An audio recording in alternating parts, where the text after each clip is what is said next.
Cuyahoga County Council regular meeting for Tuesday, October 11, 2022 is now called to order. Andrea, would you please call the roll?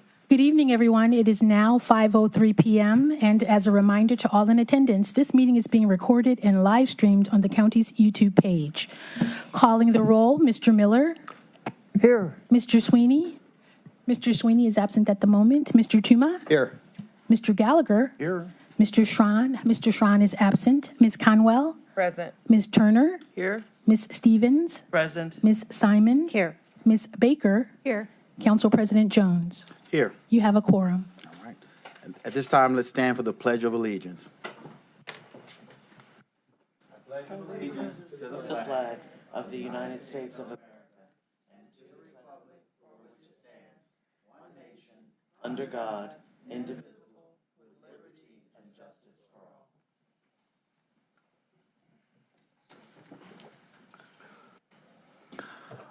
Andrea, has anyone signed in for public comment? Yes. Mayor Matt Burke of Garfield Heights. Yes, Mr. Mayor, please come forward. There's a little green light that should be on for you. Yes, thank you. Thank you, everybody, for having me here and allowing me to speak. I have just come here to humbly ask for your support for Resolution 2022-0268 in regards to the Garfield Boulevard Road in my city of Garfield Heights. Because of the ARPA monies that are on the line here, it would be nice if you would support that. We would be able to then offer some more connectability in our city, also for everybody to find some kind of walkability in our city. It's very vital for those who need to get from point A to point B, who do not drive, they ride their bicycles, things like that. It gives us a nice corridor there that connects us from Morgana Park to Garfield Park Reservation, all the way down into the Canal Towpath and the Cuyahoga Valley National Park System, all the way into Tremont in Edgewater Park. And I just humbly ask you for the support on that. Thank you. Thank you. Brian Clack.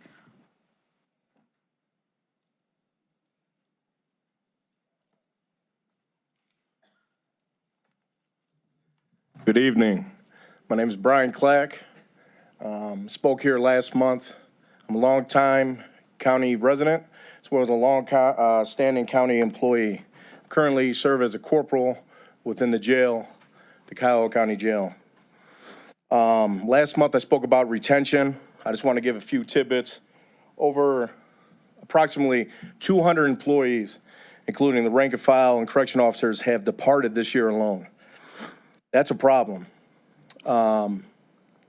Since last month, multiple assaults have occurred. Assaults that I've been a part of. I recently got bit the other day, and the young man who bit me attacked the officer yesterday and broke his ribs. So what I'm asking you is, when you assault a teacher, it's a first-degree felony.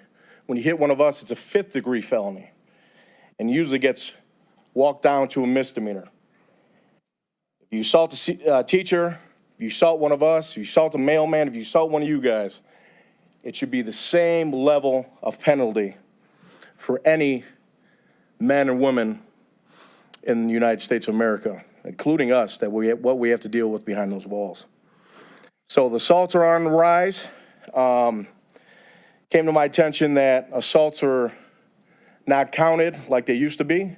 You have to be 2 days in the hospital to be assaulted. But if I walk down the street and I get spit on and CPD comes over there and assesses it, that's labeled as assault. But you spit me in the county jail and I don't do 2 days in the hospital, that's not labeled as assault. And I understand that's a state standard, but I think it's kind of astonishing how stats like that can be fluctuated. If you spit on me in the streets, you punch me on the streets, the same penalty should be for the county jail. I also want to thank Ms. Turner, I read your article. I appreciate you coming down and eating some of that atrocious food. I also want to give a shout out to Bill Mason, who came down, who personally spoke to me about the ups and downs within that facility. My focus is retention. A lady posted on Facebook the other day. Just last month alone, she spent over $300 on parking to come down to get belittled. And she's talking about quitting. And it's hard trying to bring these people back. I'm once again asking for your help. I appreciate it. Thank you. Matthew On.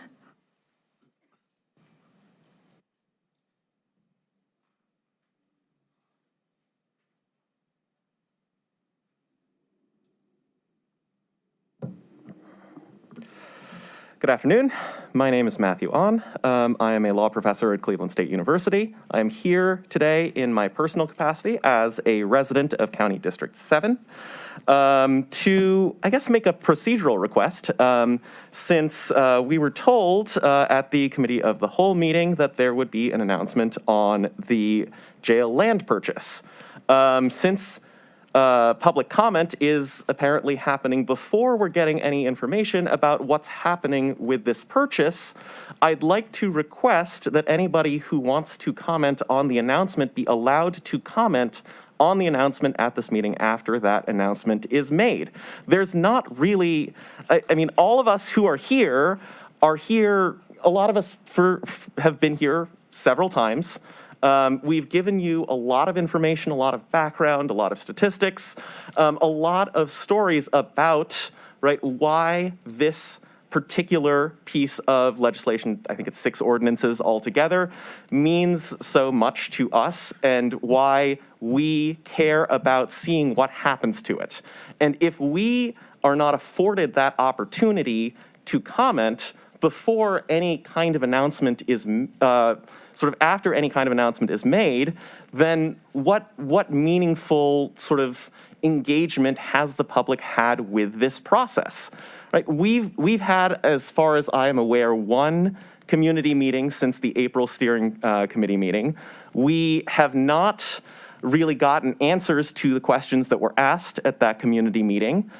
There has not really been engagement with us in this process, and it seems from the steering committee vote last week that there hasn't been satisfactory engagement with any of the judges. No judges on the steering committee voted for this site, and with the practitioners. None of the practitioners, prosecutor, public defender, and so on, did not vote for this deal either. Neither did the law director of the city of Cleveland.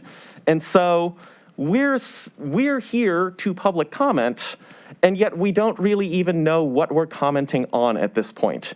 Does county council believe that the steering committee's vote is simply advisory? Are you going to sort of ignore a 7-5 failure of this of the steering committee? What is happening? We don't understand, and it's impossible for us to even weigh in if we don't know what we're talking about. So that is my request. I don't really have any more to say because I don't even know what I should be saying. I don't even know what I should be responding to. Thank you very much. Larry Heller.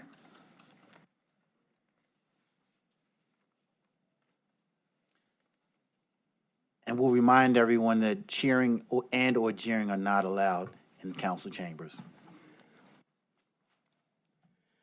Larry Heller, Northern Ohio Recovery Association, NORA. Some of you have heard me many times before. I often talk about treatment instead of punishment. We have a correctional facility, but we make very little, if any, effort to correct any behaviors or to rehabilitate individuals. If we are exploring any plans regarding the jail, I would ask that we please start over with some new assumptions. Start from a different place. I would ask that we first must reduce capacity. We have to stop sending everyone to the jail when there's no justification for doing so in many cases. Evidence-based best practice standards clearly indicate that treatment is more effective at long-term behavior change than incarceration. No one can dispute that. There's evidence to support it.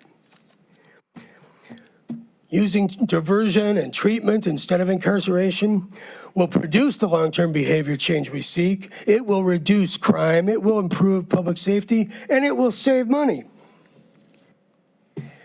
But the best news is diversion and treatment is even more effective for people with the greater criminal histories. The ones that so many people are saying have to be locked up are the ones that would benefit the most from alternatives to incarceration. We can and we must reduce our population.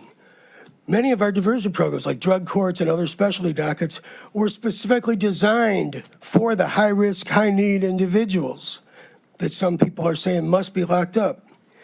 The most recent evidence from the National Association of Drug Court Professionals specifically states that the benefits are undisputed, that for the most high-risk, high-need individuals, they get the most benefit from the diversion into treatment and into drug court and other specialty dockets. Can we create a new pilot program, creating a new high-risk, high-need specialty docket? Let's see if it works here like it's worked everywhere else. Can we rely on evidence-based best practice standards to divert more people to alternatives to incarceration? And then if we are going to talk about a jail, can we start from a different point? Can we first get the input from a broad cross-section of the community, especially including directly impacted individuals? There have been so many people here, week after week after week. There are people who work at the jail who are directly impacted, who probably have some good ideas, what's wrong and how to fix it. There are people who have been in there before, former offenders, former residents. There are family members of current and former residents. Can we please convene a broad stakeholder group as a starting point for any conversation? Thank you. Josiah Quarles.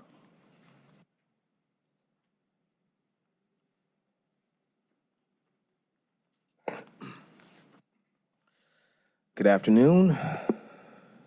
I'm not sure, as Matthew on kind of stated exactly what I'm addressing here, but I do know the generalities of the discussion, and I know that, in my opinion, as someone who has passed through the jail, who has had family members within the jail, and has assisted other people get out of the jail, as well as someone who organizes and advocates for people so that they do not find themselves in the jail. I do not think that a $2 billion investment from taxpayers for a building on a toxic site is the best way to address the issues that are currently facing residents in the jail. Issues such as unedible food, a lack of educational opportunities. There's just literally like no books in there or anything to pass the time. And if you have hungry people who have nothing to do with their time, they usually create opportunities to engage, which are not necessarily the most productive. This leads into the comments about the workforce stress. I think that we need to think about this entirely holistically. And we have heard the studies from DLZ about rehab, and that jail 2 is actually very usable. And I think the idea that we want to do something better than we have here is a good one, right? But we also must recognize why we are in the situation we are in. That consolidation, as well as the lack of investment, while we made other investments, such as on the Global Center and the Hilton Hotel and all of this, seemed to be priorities when we knew that we had a crumbling facility with people being put in jeopardy and people dying on a regular basis. So I think we should step back and reevaluate. We can reevaluate and put money into a dedicated top-of-the-line pretrial trial facility or a dedicated top-of-the-line reentry facility, many modes of housing with wraparound services that can better address this. With an investment like this, we could literally end homelessness in the greater Cleveland area. We could literally provide upper education opportunities through a great institution of Tri-C for every resident. We are talking about a $2 billion investment over 40 years in which $1.2 billion of that goes directly to the banks and is generated by a sales tax that most affects the poorest people. We should not be paying to lock our people up. Thank you. Adam Bresnahan.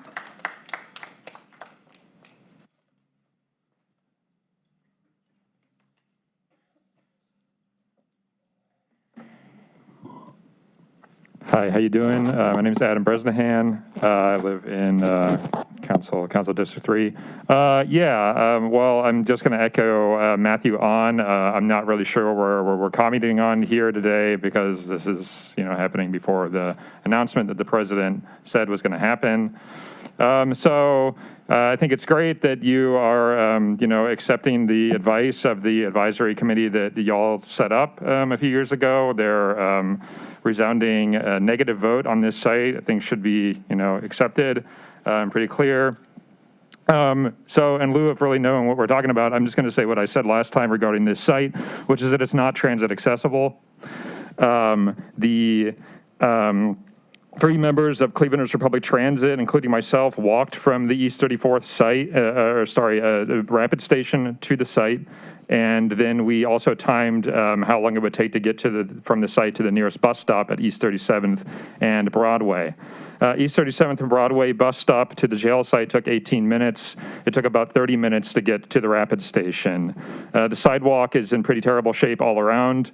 The county's public works person, Mr. Dever, said that they were going to build a bridge on multiple occasions, but never explained how such a bridge could be built. I've been there. I don't know if y'all have been there. If you've been there, there's no way you could build a bridge to that site that would make it transit accessible to the rapid station. You're talking about going over freight train tracks and RTA tracks or a steep embankment.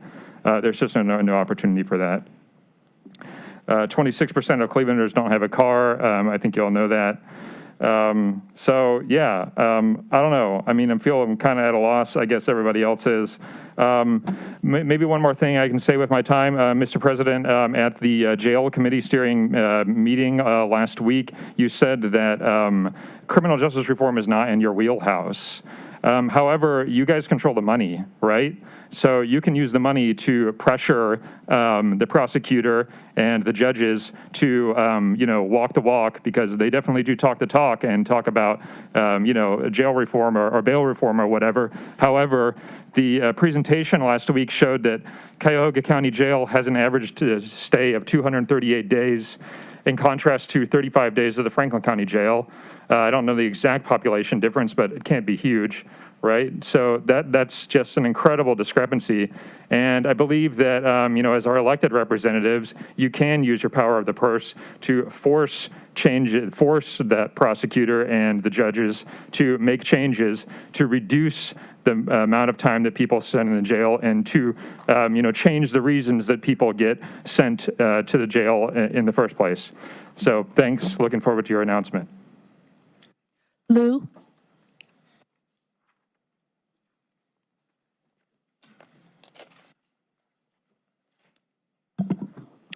Now, good evening. I have in the previous meeting 2 o'clock to express my disappointment. Now I have to actually tell you in a different way.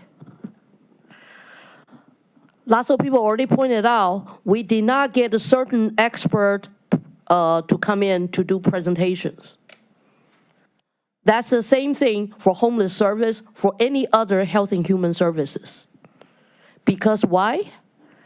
People put in the jail and the people in the homeless shelter are undesired people. Basically, out of sight, out of mind from the society. However, if you really want to punish people for being poor, then what is the part you can consider guilty of the people working day in, day out in these facilities? Lots of them are there to try to make ends meet as well. Maybe they did not get a higher education, so they have to take dangerous jobs. I have told you before, when I got physically assaulted in the shelter, at the same time, I also mentioned people working there could get assaulted, just like one of the correction officers mentioned. But the system doesn't really allow the correction officers to compete with incorrection officers. And same thing, good workers in the shelters, they always get ruled out because of the office politics done by those not good or even bad service shelter workers. So today we are talking about humans' life. Not only the people died already in there being incarcerated for a long time. We are also talking about the lives still on, but with all the confusions, frustration, and angers, and at the same time trying to get ends meet for themselves and their families. Having a jail bigger to house more people, you will just break more families. If you do not really change the human elements in these systems, especially health and human services, no matter how hard Ms. Conwell trying to work on things, no matter how hard Mr. Gallagher work on things, people will still die for the wrong reason. Do we really want to replace our current county population to get all the outsider comes in? Then you are successfully painting a lie to lure them in. Then they will all fall into the trap. They see this place has not that much to offer to them. No good public transportation. If they fall into some hardship, they will not get support either. Why? Please tell us why. Thank you. Lou Zucker.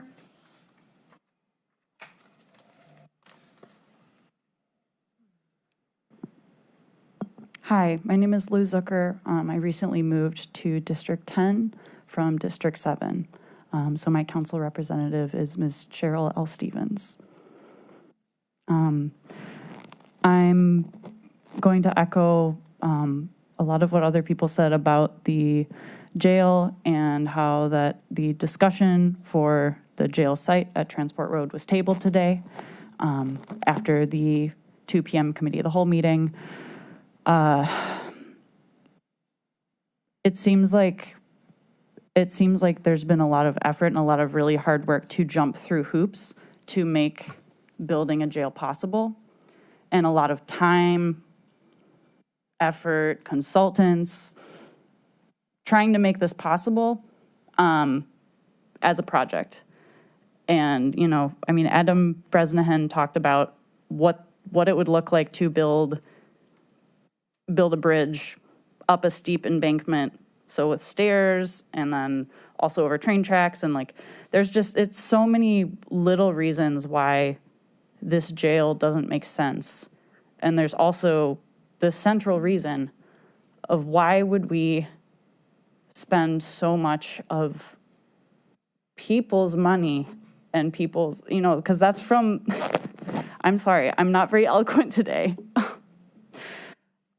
Why would we spend so much of our resources on investing in a future of expanded incarceration where people won't have access to public education or housing or food or just basic necessities, but we will have a large looming jail for everyone to wind up in if they come across hard times, or if they're put in a really bad situation, or if they make really bad decisions? There's so much power that rests in your hands. And like the future of the county in so many ways rests in your hands. And if you're choosing to go forward with building a jail, building more cages to cage the people of your wards, your districts in, what does that mean? What does that mean for our future? What does that mean for Cuyahoga County? Is that the future that we want to live in, where we have so much money for incarceration and just locking more and more people away, but we're not taking care of each other, and we're not using our public funds to, as many people have said before, prevent people from getting caught up in the criminal legal system in the first place, the revolving door. There's just a better way, and you don't have to try so hard to make this jail happen. There are so many better ways. Thank you. I apologize in advance. It's a little bit hard to read your last name. Christopher Van Breen.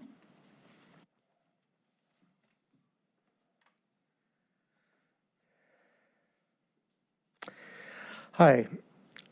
I think that... Mr. Breen, if you could identify yourself for the record, that would be great. Thank you. I'm Christopher Van Breen. I use Chris as a name. Yeah, I think there should be, I would urge you all to vote no on this. I think that this country has a lot of really wonderful things about it. There's like, we had our space program. We were the first to the moon. There's a lot of things we're number one in. But one of the things that we're number one in that we shouldn't be is incarcerating people. We incarcerate more people than like China, than Russia, than countries that we say are like so much more oppressive than we are. And so when we have like more people, that like our brothers and sisters, these are our family, these are our neighbors.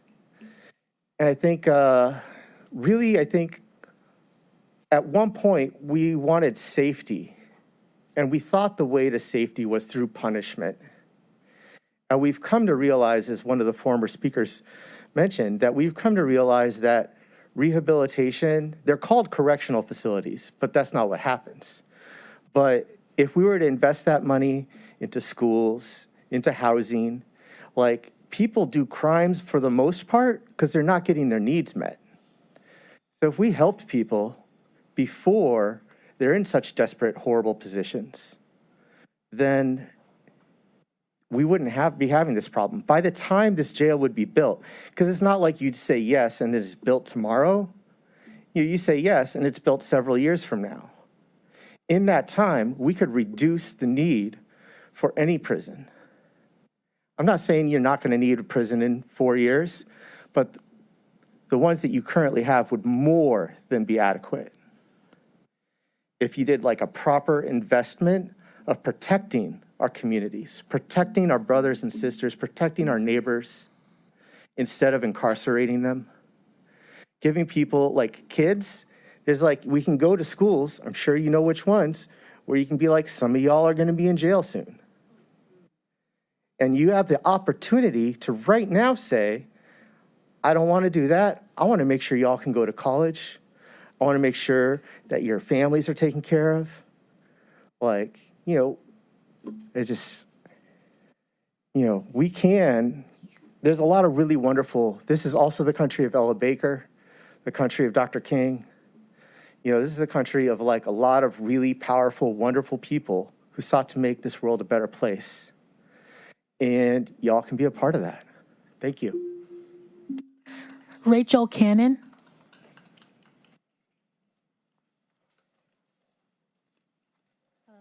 My name's Rachel. I'm a registered nurse, and I live in District 10 at the moment. My comment is going to be rather brief. I also have concerns about the new jail site. As I understand it, the principal is about $750 million, and over time could be upwards of $2 billion. And that may not even include the expensive remediation that is required of the site. And I would like to see that money spent on literally anything else, public or social services related. It could name many things. Ms. Cannon, could you speak a little louder into the microphone? I would just rather see that money spent on literally anything else. I think that's very possible. And I would encourage y'all to do the same. Thank you. Mac Kennedy.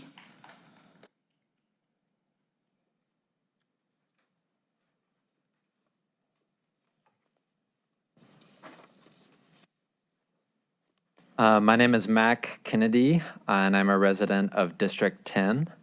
And I just wish to express my outrage about this decision. I think that jails do not make anywhere safe. They have the opposite effect by taking people from their families, taking people from their communities, ruining people's lives. Jails make our communities less safe. And so what I'm asking is that with this massive sum of money, $2 billion, that you invest in the safety of our community through things that we actually need, schools, education, housing, things that actually will make Cleveland a city that people feel safe in and want to live in. This is a deep environmental justice issue from my perspective. I could not believe my ears when I heard that this site was being considered a former refinery.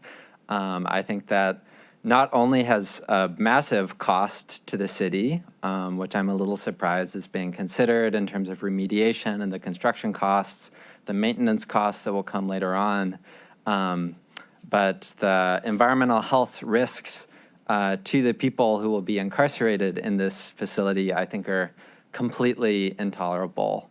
And I don't think that we, as citizens of the city, will stand for that. And I hope that you respect democratic process and represent the people in your city who are saying that we do not want this jail. Thank you. Pearl?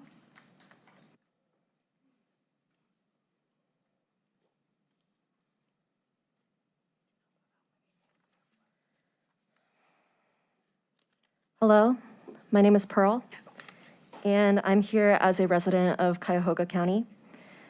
I recently moved to District 10, and Cheryl L. Stevens is my county council representative. I'd like to speak out against the building of a new jail. So, as I understand it, there have been claims by county officials that the new jail will increase the safety of incarcerated people and its workers with improved infrastructure. However, as we know, as our county officials very well know, the site being considered on Transport Road is being built on a Standard Oil refinery. The initial environmental analysis of the site found benzene, which, according to the CDC, is absorbed rapidly through inhalation or ingestion and can cause issues in the body like nervous system, depression, anemia, a lowered immune system, and leukemia. Pushing through the purchase of the site while knowing the risks would show, pardon my language, that our county officials don't give a damn about safety. Rather, they want to use this land that has been passed over for residential neighborhoods and even a state prison in the 1980s to expand mass incarceration locally and strip funding from desperately needed community services that would address root causes of crime and violence. And this toxic jail site is not the end to the environmental dangers of this project.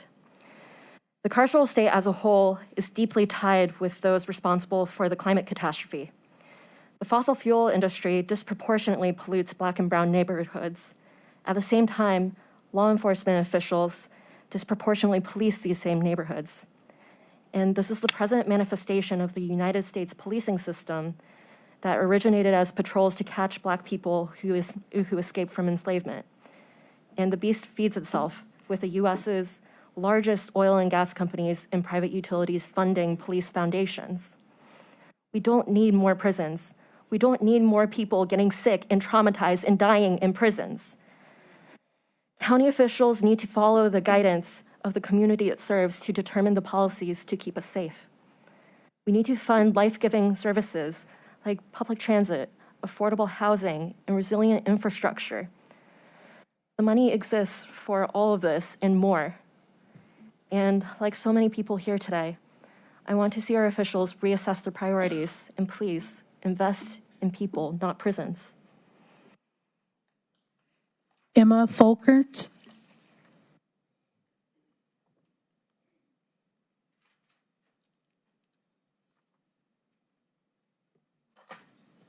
Hello, my name is Emma Folkerts, and I am also here to speak out against the building of the new jail.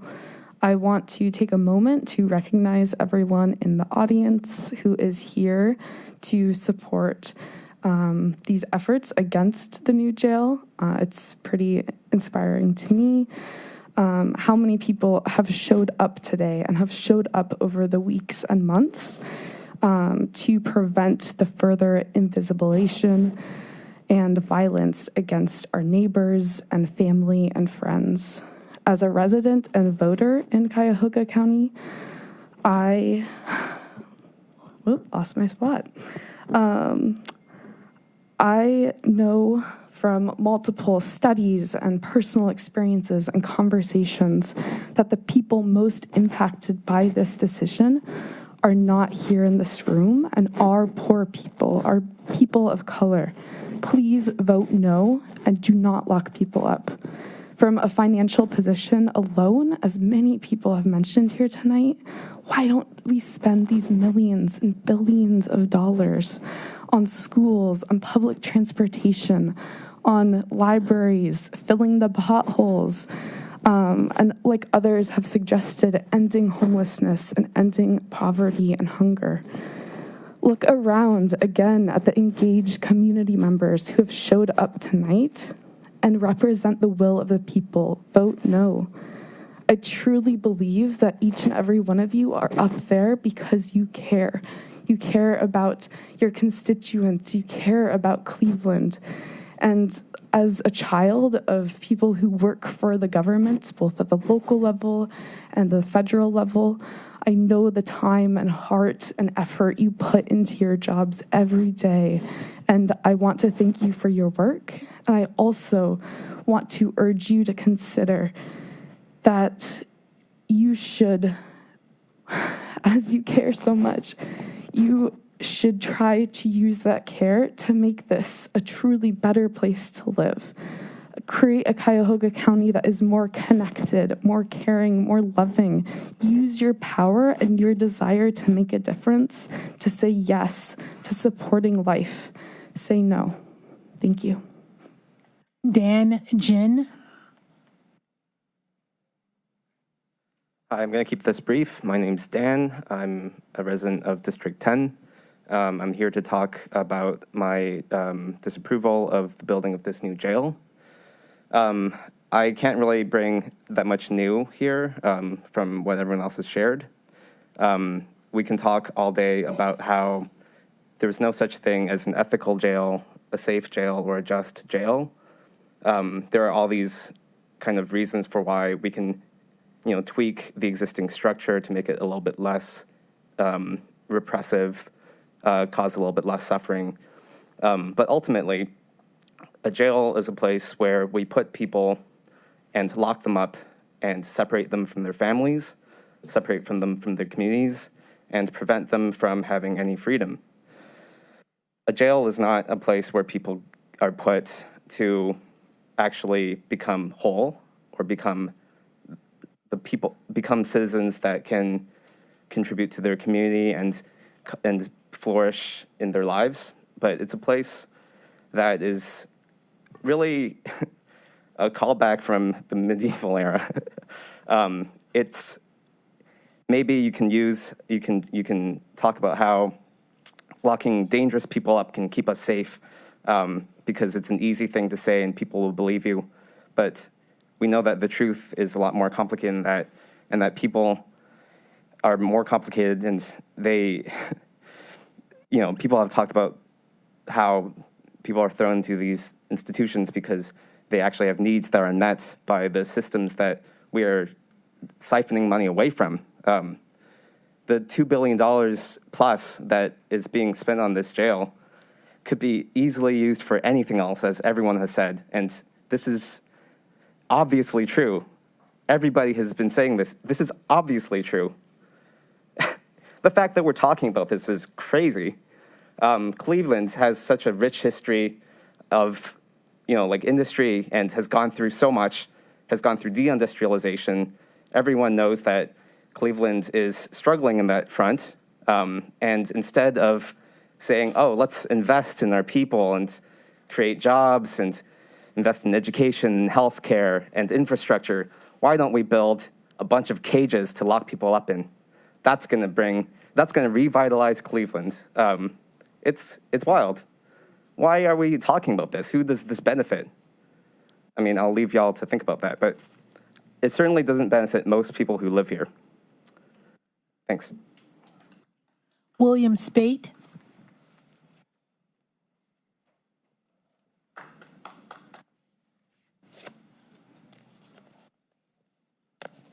Hello, thank you all for your time. I'm about to break decorum here, and can I have all of the correction officers, the brave men and women of Cuyahoga County, come forward for a hot second?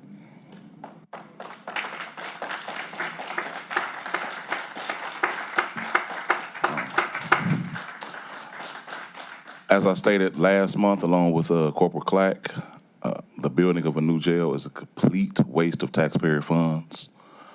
You all, I don't know if you all were present when it happened, but the juvenile center was built, and it wasn't the building, it was the people, because that building is still deplorable, if I'm not mistaken. Trinity is deplorable. If something needs to be done, I still want to keep thanking the councilwoman that came down there to try the food. I implore all of you to come down there. Officer retention is how you will be able to bring back the jail. Giving those incarcerated individuals some programs, that's how you could bring back the jail.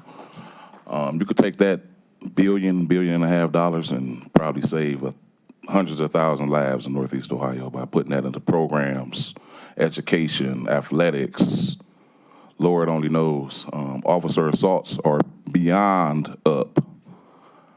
What constitutes an assault, I don't even know anymore what constitutes an assault. Somebody spit on me, that's not an assault in the jail anymore. It's flabbergasting, I don't get it. You all are the elected officials, and we are coming up here as a group asking you all to come see us for help, because we need your help to bring back this jail. Because when I started at the jail, it was a phenomenal place.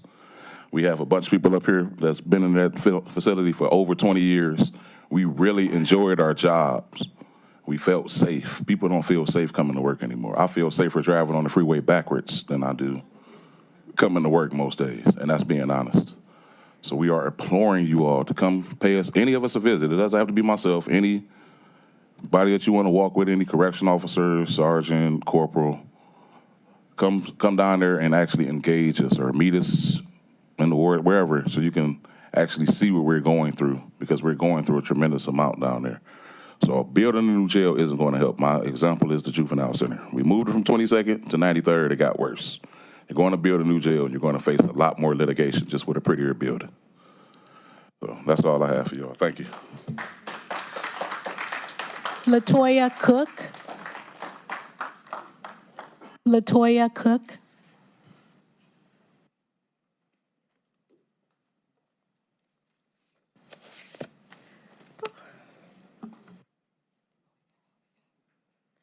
Good evening, everybody. My name is Latoya Cook. I am with Cuyahoga County Jobs and Family Services, and we are all eligibility specialists here. And we are coming to you tonight about the unfairness of the pay raise for Children and Family Services, with Job and Family Services not being also counted in that as well. Now, we do understand that Children and Family Ms. Services. Cook, Yes, can you ma'am. speak directly into the mic a little bit louder? Oh, wait a minute. Can you guys hear me? Yes. Okay. We do understand that Children and Family Services has a very dangerous job. They're in an emergency over there. However, their job is not more important than our job. We have been doing everything we needed to do above and beyond, especially during the pandemic. We've been handling all of these incoming applications. We have been working under furlough. We did for a whole year, and we handled it. We showed up. We showed out. We are getting constant emails about our timeliness going up, and we have been doing this without a raise. It is not fair that Children and Family Services is the only ones that was considered for this pay raise. Yes, they are having some issues. They're down like 200 people. Guess what? We're down 77 as well. We're overworked. We're handling a call center as well as marginal cases. And we're doing, what was it, Friday, 800-something cases? And by the end of the afternoon, we were down to 115, I want to say. This is our first meeting. We're going to come back bi-weekly. I'm going to have more information for you guys, more statistics.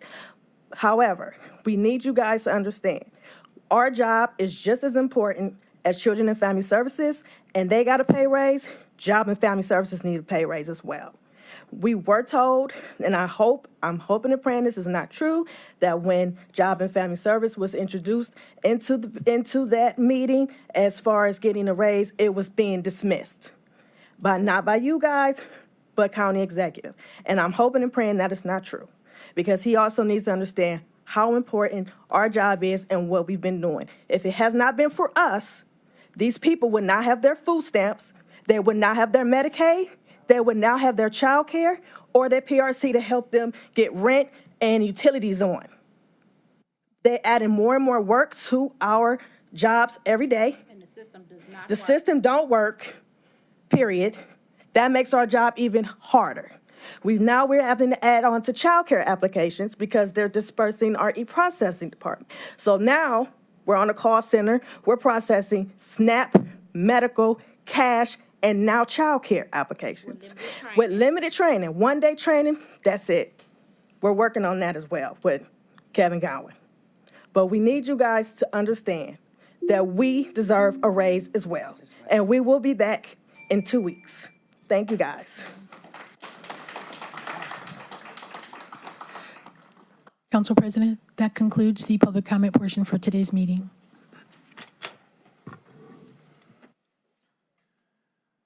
Can I have a motion to excuse Councilman Jack Schron from today's meeting? So moved. Second, Conwell. Properly moved and seconded. All in favor say aye. Aye. Opposed? Ayes have it. Approval of our minutes. Can I have a motion to approve the minutes as presented on today's agenda? Moved. Second. Properly moved and seconded. All in favor say aye. Aye. Opposed? Ayes have it.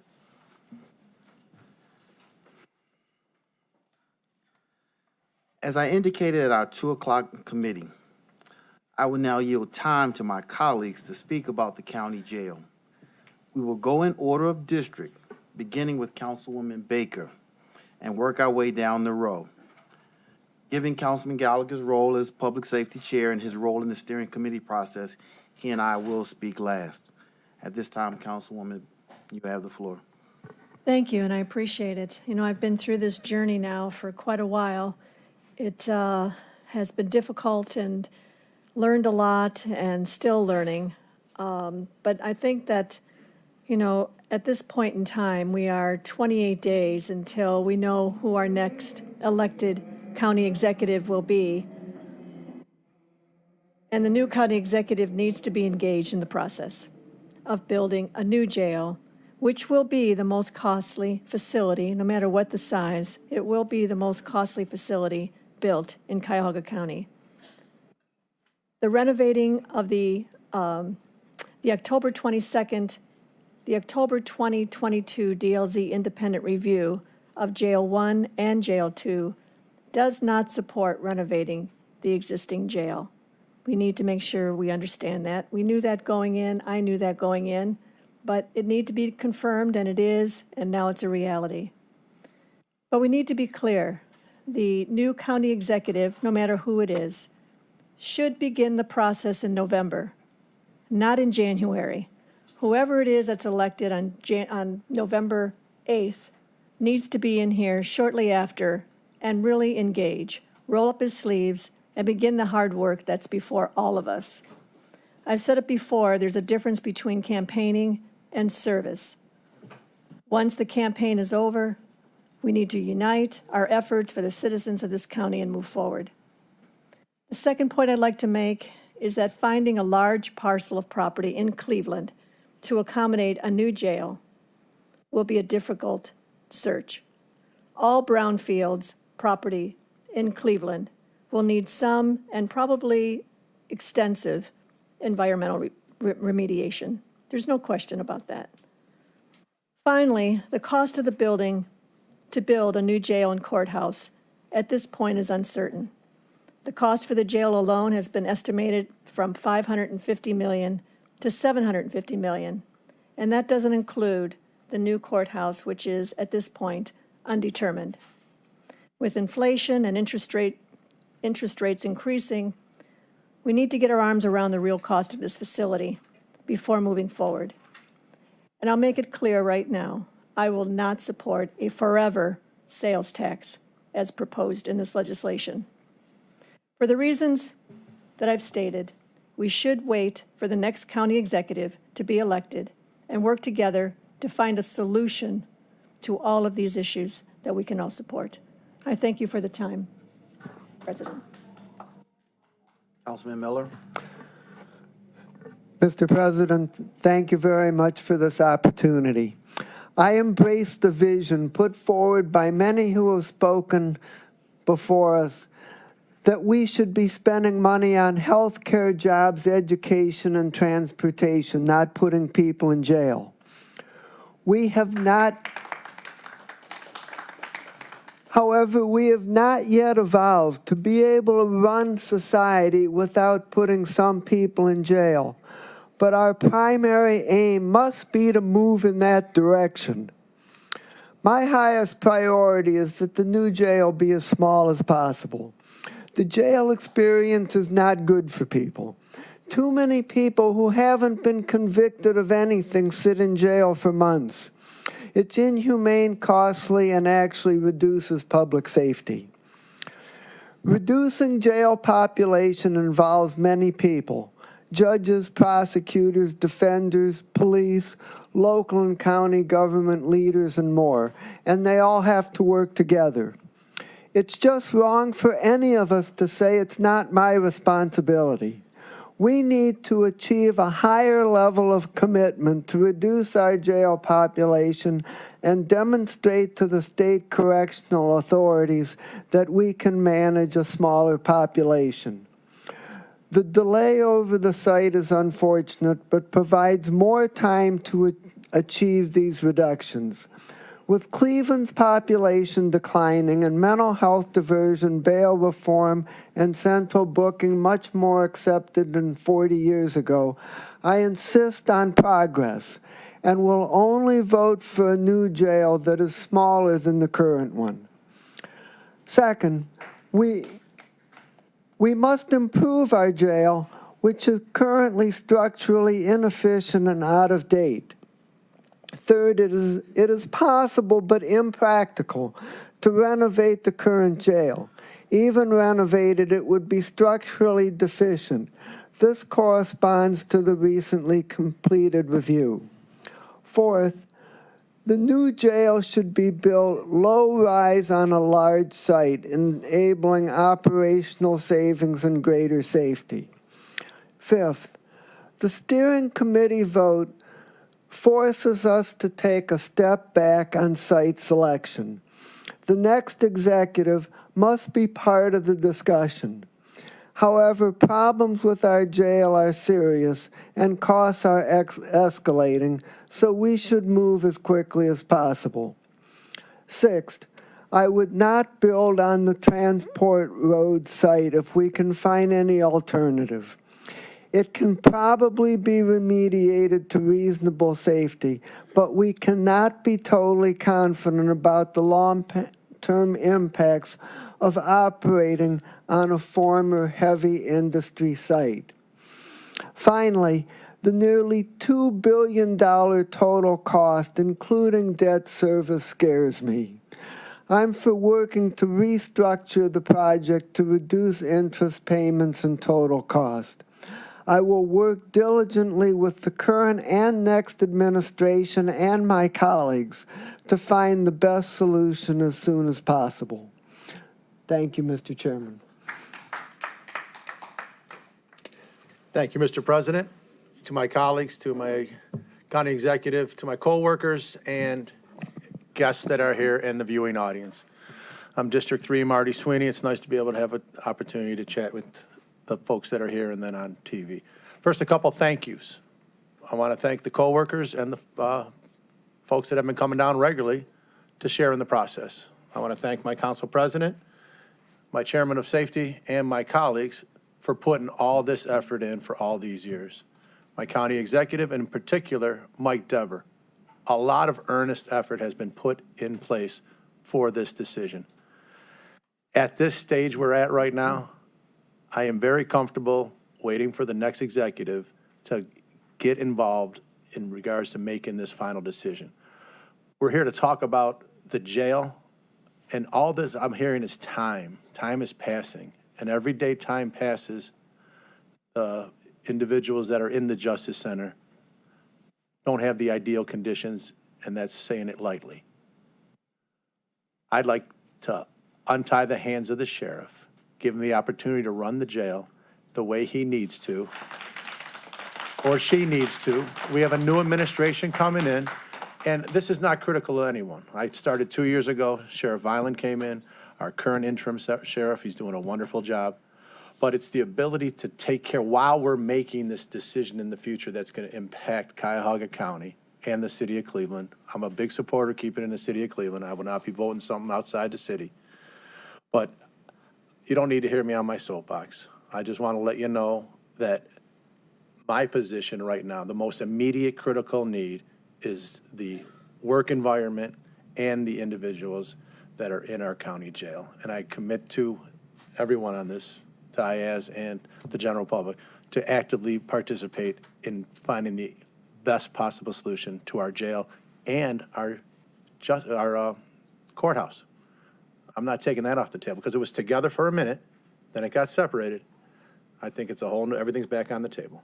So, Mr. Chairman, I thank you for the opportunity to talk, and I relinquish the floor. Thank you, Mr. Sweeney. For at least the last 4 years, my colleagues on County Council and the County Executive, Armin Budish, and his administration have worked tirelessly at researching, evaluating, discussing, and making thoughtful decisions in an effort to find a new jail site. Our county jail is woefully inadequate. We must have a safe and humane environment for those incarcerated as well as for those who work there, and our current jail, as I indicated, falls woefully short. Unfortunately, in recent months, the process of searching for a county jail site itself has become contaminated. It's become contaminated with the toxicity of politics. It's an election year, and now there are individuals who have backpedaled, talked out of both sides of their mouths, and even disregarded expert testimony, all for the sake of politics. Those people know who they are. I'm not going to mention them by name, but they know who they are.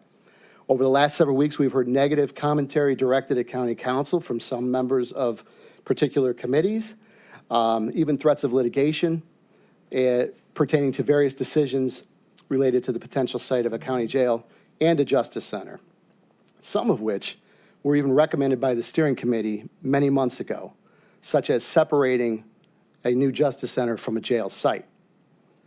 Those individuals have done their best to act as, quote, spanners in the works, end quote, during the site selection process. In short, that's causing something not to go as planned. As attorneys, several of those committee members know or should know the importance of relying on good expert testimony when making decisions, and these individuals clearly knew what they were doing when they did not like what the experts told them, that site could be remediated.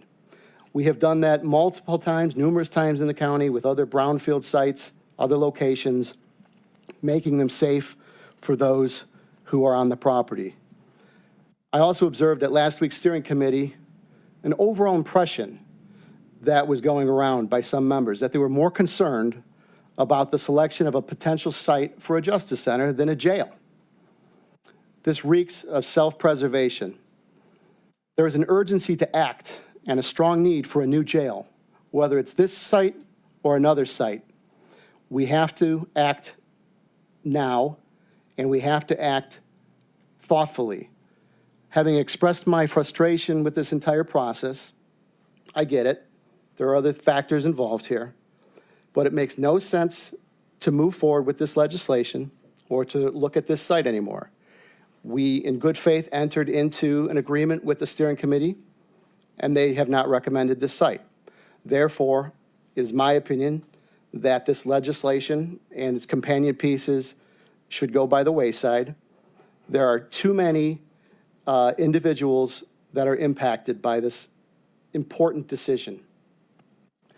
It would be my hope that a new county executive and his administration will utilize much of the hard work and vetting that has been done, all the review of the documentation that has been provided to the steering committee and county council to make sure that we establish a new jail facility that is safe and humane.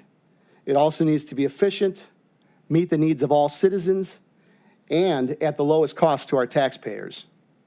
Certainly, the cost is going up. That's something we need to keep in mind, but that does not have to be the priority. Having a safe and humane jail needs to be the priority. There needs to be a sense of thoughtful urgency, and politics and self-interest need to be set aside this next go-around. Thank you. Thank you. Thank you, Mr. President. Thank you. Some of my sentiments my colleague Tuma stated, but I invite each of you to return in 2023 to voice your concerns with our new county executive and helping him to stay the course for true reforms that have been brought forth during many of these public comments.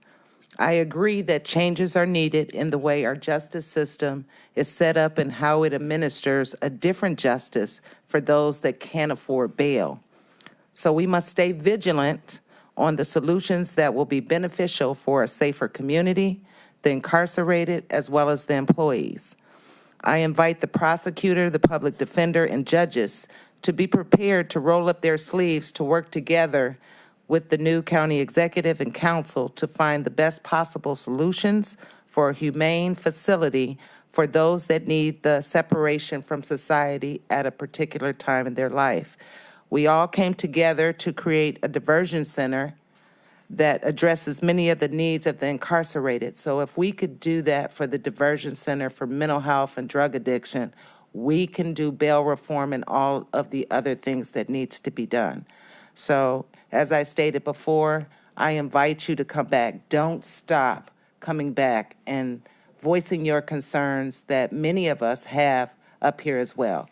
We have to stay in a budget to do it, but we can work together with the community. I always advocate for community comment because it's very important for you guys to come down here and voice your concerns so things can be done properly and the best solutions for those, any of us could land in jail. And so we want the best possible solutions for our family members or for us if that should occur. So thank you, Mr. President. Mr. President, thank you. Good evening, everybody. I did not prepare a written statement, so I will rely on this large coronary organ right here called my heart to help me get through this statement. I do want to thank Ms. Caitlin Durbin for the honesty in which she presented the conversation that we had. Many of you have read the article, Cleveland.com and Plain Dealer, regarding my my visits to the county jail. I want to thank the staff that was very transparent with me during those visits. I went from the sub-basement to the roof. And so I feel very confident in my opinions. I agree with many of the things that my colleagues stated here. This will be a very large expenditure over a long period of time. I have some concerns about that. I am very excited about hearing the new executive's vision as to how we would move forward, as I felt a little constrained, considering I've only been here since November. I've had to take in a lot of information. I've tried to do my best to meet with stakeholders. I've met, I believe, with all of the steering committee members except maybe Judge Early. But we've had some conversations, so I'm clear about her opinion, and I respect that vote. I respect the conversations that I've had with my colleagues, the work that they put in for probably over about 8 years now. So this didn't just start when I got here. I know one thing that I was proud of as a public citizen was the resolution that the county passed declaring racism as a public health crisis. So I definitely have concerns about the location and the toxicity there. We have been working with our experts. I do believe that anything can be remediated, but I'm excited to see if we can locate a different location in the future. One thing that I would like to mention is I've got a little jealous, Councilwoman Stevens. Many of your constituents were here tonight. And although I have been receiving many emails, I guess people realized our email address is on our website. And I have been hearing from folks on both sides of this argument. I have talked with folks on both sides of this issue. And so with the extra time that we will have, I'm looking forward to hosting a community meeting to hear from my constituents, to hear their thoughts about moving forward. But I do not believe that the jail in its current state can be renovated. So I don't know what the path forward is, but I'm looking forward to seeing what that looks like. Thank you, Mr. Chairman. Thank you, Mr. Chairman. First of all, as many of you know, we exercise our voices in District 10. Thank you for those of you who are my constituents who came to share your voice with us. What all of you did was incredibly important and incredibly American. Our voices reflect our votes and the importance of how we guide our elected officials to do something that's in our collective best interests. We may not always agree exactly with you, but for this council, I know for sure we're all committed to try and find the best thing for our constituents. Jail and bail reform is necessary not only in this county, but across this country. A process where a predominance of the people incarcerated are of color worries me, and that it takes so long for us to do better to separate the folks who have mental health issues, who have developmental disability issues, from the people who we just cannot completely reform in society. We will always have to have some form of incarceration, but we should minimize how many people we have to incarcerate. And that can only be done with the help of our elected officials who are judges and prosecutors and the public defenders. We must have their allegiance and commitment to change.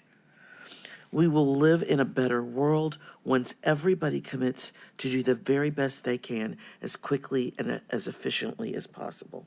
And like my colleagues, we hope that the next county executive will move quickly and efficiently to help make sure that there is a reduction of the number of people incarcerated rather than an increase consistently.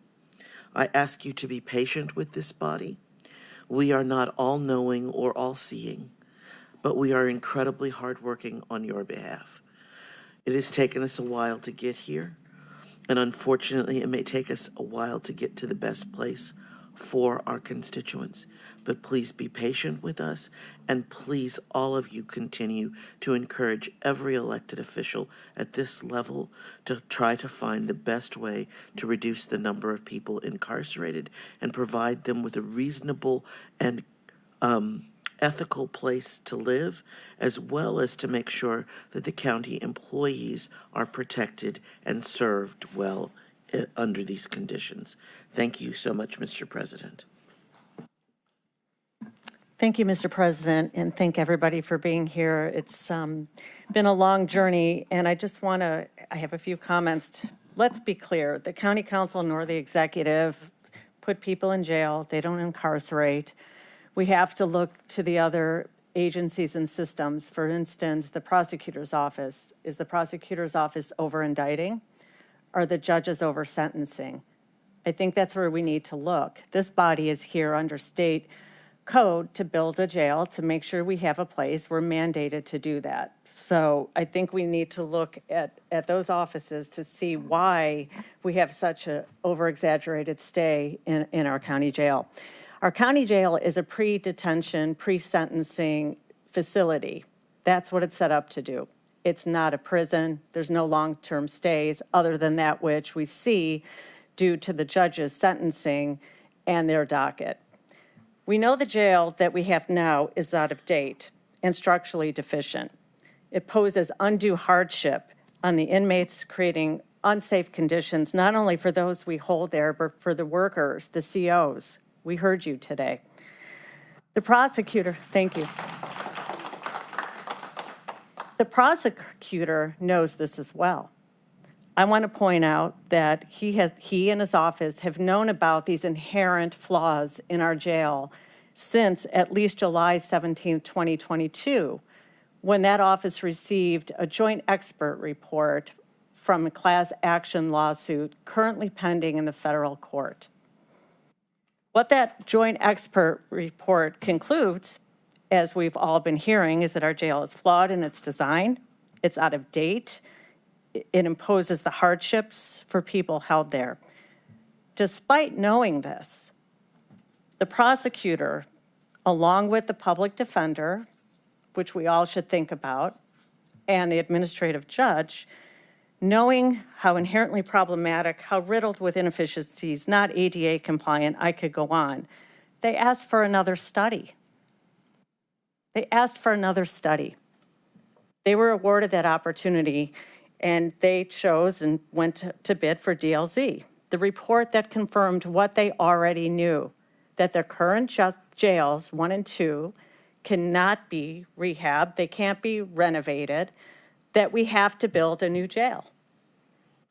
So this cost taxpayers $150,000 for this report, only to delay further. We have to ask ourselves, knowing this jail is so unsafe and a hazard, why these 3 leaders would take the time to delay and order another report, which they already knew the answer to since July of 2022.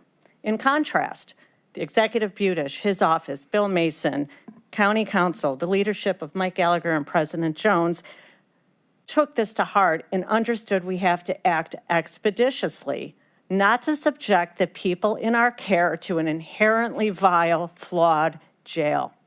We can't control who's there, remember. That's the judges, that's the prosecutors, and the public defenders who represent them. We are only here to provide a safe, humane condition. So we moved forward several years ago with RFPs. What kind of proposals could we get for design, a build, an architect that's going to enable us to have a campus that provides sunshine, outdoor access, different areas for different classified people who are there. So misdemeanants who should not be with felons, should not be with carjackers, which is happening now. Everybody's overcrowded, that we're doing the best we can. But wouldn't it be better from somebody who has a low-level felony that has no criminal history, who winds up there because of the prosecutor and the public defender and the other aspects of the criminal justice system, can stay there on short-term and be safe, not exposed to the different elements that we're trying to prevent them from becoming. So we were able to get the land. We were able to get proposals. And what we got was over 25, maybe 50 proposals for the site. It was whittled down due to many different aspects and forces to the current site, Transport Road site. And why is this site the best and maybe a good site? It's a good site because the steering committee itself voted that we should build a jail that's not connected to the Justice Center, the courts. It voted that we should have a jail outside of that, separately. It's a good site because it enables us to have a jail that's within 5 miles of the Justice Center. Well, guess what? This one is within 3. So we complied with the steering committee, its request, its vote, and we found the site. So it does have proximity to the RTA and public transportation. We know that it's not ideal right now, but we were committed and are committed to working to make sure that anybody who arrives by public transportation will have an easy way to have access. Of course we would want that, right? We don't want people walking across the highways to get to their loved ones in jail. The other reason this is a good site is because there's an absence of residential property contiguous to the site. We're not going to be by residents' houses, which they didn't want.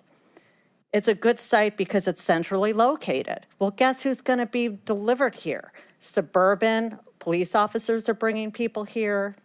We're going to have Cleveland delivering people here. So this is a central location to accommodate all of our partners in the county, all of the cities we represent that need a place to bring the people who can't fit diversion or can't go through central booking. There's always going to be a place for them centrally to go. We have the cooperation of the City of Cleveland, the council people, and Council President Blaine Griffin. Thank you very much. There's going to be free parking for not only the COs, but for the visitors who are driving. They don't have to pay to see their loved ones. That's another reason this site is a good site. We have 2 continuous parcels with large enough acreage to build the campus-style jail that will be humane and something forward-looking, where there'll be sunlight inside that jail, windows, places for people to commune. People who are there will have an opportunity to live humanely and not in what I've been hearing today, a cage. That's not what new jails are built to be, and we want to be a progressive place. Our duty under state code is to build a jail, pre-trial detention. I forgot who said that, but that's what this is going to be akin to if this were to go forward. Now, we cannot build a jail that has 8 stories like it is now. That's not done anymore. So this would enable us to do something with up to 3. The jail cannot be smaller. Why not? Well, because right now our capacity is 1765, and every day, absent COVID, our numbers average at least 1650 to 1700. We know that overcrowding caused or contributed to the deaths we witnessed since 2018. Why would we build something smaller with the numbers that we have today to create a situation where we might lose people there because of overcrowding? Wouldn't we want something larger and with the hope that we don't have to fill it all up, but if we do, we're going to make it so that everybody can be there in a safe way. That's why that happened. We know that the There will be no comment. Sorry. Why? Sheriff, you cannot take over this meeting. You must be quiet. Officers, please. Sir, I'll be happy to speak with you after. Sir.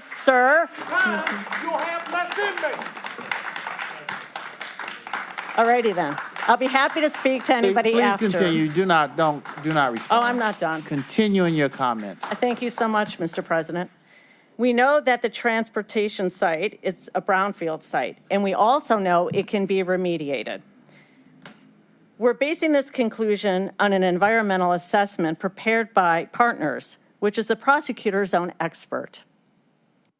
The prosecutor's own expert said that this property can be remediated and mitigated of toxic harm. Brief reports saying this. However, when I've asked for reports to the contrary, I think every one of us sitting here knows that if there's a report out there saying this site cannot be remediated, that we would take that under consideration. I chair the environmental committee.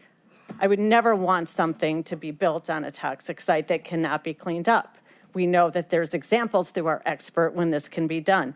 When I ask on what do they base the conclusion that this will forever be toxic, all I hear is, I heard it from somebody. I heard it from a developer. I heard it from my friend, but they want to remain anonymous. If there was truly an adverse position saying the site would never be cleaned up, I think it should have been brought forth for us to look at. So far, just anonymous hearsay, speculation, hypothetical scenarios. Now, we saw the prosecutor, public defender, and the judge, Sheehan, who are criminal lawyers, at the steering committee start to actually cross-examine the environmental expert that the prosecutor's office retained. Now, this show of cross-examination yielded nothing but the same confirmation that the site can be cleaned. So we need to make a decision on the facts in front of us today. The jail at this point should not be smaller, causing harm. We want something larger. And when we look at reforms, this county executive, this county council has given all the funding requested for ways to keep people out of jail, the ankle bracelets. We have put money into central booking. We have put money into pretrial diversion, all of which are in play and will only improve. Absolutely, that's our hope, that this will reduce the numbers of people in the jail. We can't prognosticate that, however, so we need to be realistic on what we do today. Talk about bail reform. We know that the county executive nor the county council have any control whatsoever over the bail reform process. The jurisdiction lies in the Ohio Supreme Court, the administrative judge, and the 34 elected judges who sit there in their sovereignty, who sentence those in front of them. We do not have any influence. There's laws against trying to influence judges on how they should sentence. So for the bail reform, we need to look only at Judge Sheehan, our administrative judge. And in contrast to the Honorable John Russo, who, when he was administrative judge, made it his passionate project to start a task force for bail reform. I sat on that committee in 2017. We worked diligently for over a year with stakeholders from every sector of the community, every sector of the criminal justice system. And out of that came recommendations. Judge Russo went everywhere. He was at the Bar Association, he was in the communities, he was at the City Club, and put a Justice Council in place at the court to implement the recommendations, Criminal Justice Council. Well, guess what? You should all ask the administrative judge what's been done since then when he became administrative judge. Ask him about the bail reform, the task force. I think they met once in since Judge Russo left. So when we talk about bail reform, I ask all of you, please go talk to the administrative judge and ask him what's happening at that court. This lack of leadership is borne out in the pretrial detention numbers, where we've heard today the average length of stay in the Cuyahoga County Jail is 204. That's reprehensible. Franklin County, 35.8. What's the difference? We look at the leadership. In terms of the court, yes, it's the concern, I believe, of these leaders that they have a nicer new court and they can stay at the Justice Center. I introduced Ordinance 2022-0007 to ensure that the courts would have funding, an operating fund, a built capital fund to have a court either rehabbed, renovated, or a new one. This was a $500 million projection out of our numbers. So if this is the concern or was the concern of the prosecutor public defender, then this would have happened. It's unfortunate and the height of privilege that these three men, prosecutor, administrative judge, and public defender, who, by the way, took an oath to defend the defendants in our care in the county. These abettors, these obstructionists, worked in concert to delay this project to ensure that the people in our care, a majority of which and whom are African-American men, are going to remain in a vile jail, ignoring the conditions and the dignity of the people in our care. Because what we're facing today because of this is a justice system that's going to remain in our jail. And it's going to be years and years now before anything changes. We can't put lipstick on a pig. We can't paint this jail. But it's unfortunate now that we can't actually embrace a vision of humane detention in our county. Thank you very much, Mr. President, for this time. Thank you, Mr. President. Thank you all for being here. Unlike my colleague, Mr. Toom, I'm going to name names. Can you hear me? You can't hear me? If you could speak a little louder. How about that? Yes. Thank you all for being here. I appreciate it. Unlike my colleague, Mr. Toom, I'm going to name names. I sat for 3 years on the Justice Center Steering Committee with some what I thought were very good people, and I still do, quite honestly. I think they went in a bad direction, as sometimes we do as human beings. I'm going to take you from where we were to where we are today. And where we were when we started, I was very vocal against the steering center Justice Center Committee. And the reason being, my fear was we'd be here today. And here we are today. Had we moved forward on the Jail Justice Center project and funding 18 months ago, when we had all the necessary information to do so, the cost would have been $550 million for the new jail. Had we moved forward with the same plan last Tuesday, that cost would have been $700 million for the jail, with available funds for either a new Justice Center or a rehabilitated complex. After the vote Tuesday, $1 billion.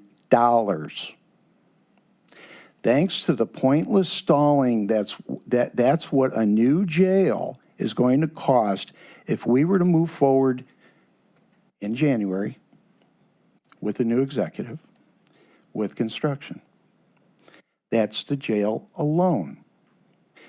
If I told a random Cuyahoga County resident that a new jail would cost $1 billion, they would look at me as though I was crazy. Crazier even 3 years ago when we started. If I told that same person that just 18 months ago, the county could have built both a new jail and a newly constructed or refurbished courthouse for the same amount or a touch more, they'd no doubt go looking for some politicians to blame. Look no further. It is my opinion that 3 representatives of the county government are solely responsible for the delay. The administrative judge, who has already been named, of the Common Pleas Court, the county prosecutor has already been named, and the Cuyahoga County public defender, whomever that person was at the time. We've had 2. In my opinion, these 3 representatives have acted recklessly in not only opposing the transport site road site they had previously approved, but then pushing for the most recent smokescreen of the $150,000 independent jail renovation review. How do I know that they acted irresponsibly? I think my colleague just said so, but look for yourself even further to the November 12, 2020 Steering Committee meeting archived on our website. All the concerns, big word, all the concerns they claim to have in 2022 were fully answered at that meeting in 2020. Those 3 representatives evidently ignored or forgot those answers and pushed through this wasted $150,000 taxpayer fiasco. The question then becomes why? After Tuesday, the answer has become crystal clear. They want to get their question to a new county executive who will side with their guaranteed wants and needs for a new justice center. This was unnecessary because we, the council, the administration, had already agreed to their needs, just not their wants. In the process, they have picked up uninformed supporters into 2 county executive candidates and Mr. Quinn at the plain dealer. Those latter 3 individuals have no excuses going forward because I sent them all the binders with all, there's that big word again, all the answers anyone could have required regarding the need for a new jail. For the past 3 years, this subset of the steering committee has, in my opinion, attempted to slow walk the jail in a way to get guarantees on their pet projects. One that comes to mind is the diversion center, a very important project. The 3 claimed that that we were not taking it seriously. There was a new public defender, or the old public defender at the time. The result then must be to slow walk the jail to get that up and running first. Again, I point you to the November 12, 2020 meeting.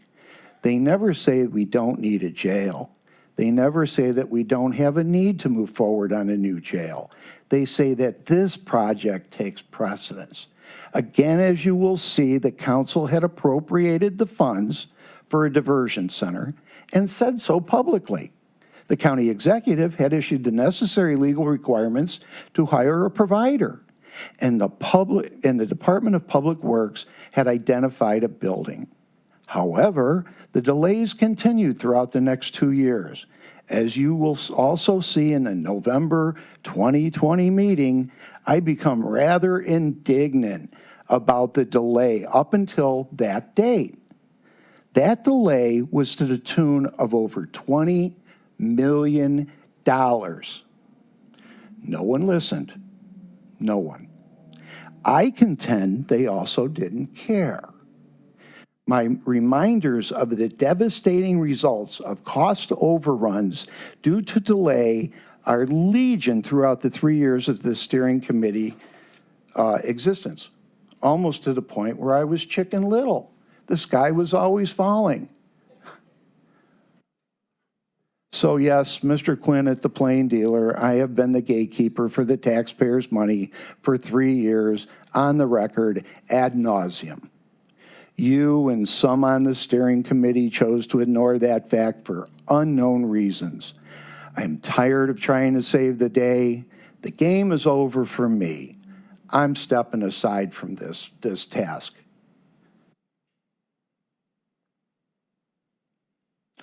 I put up with a lifetime of attacks, false statements, and innuendo. All for what? Being right. Not just right now, right the entire time.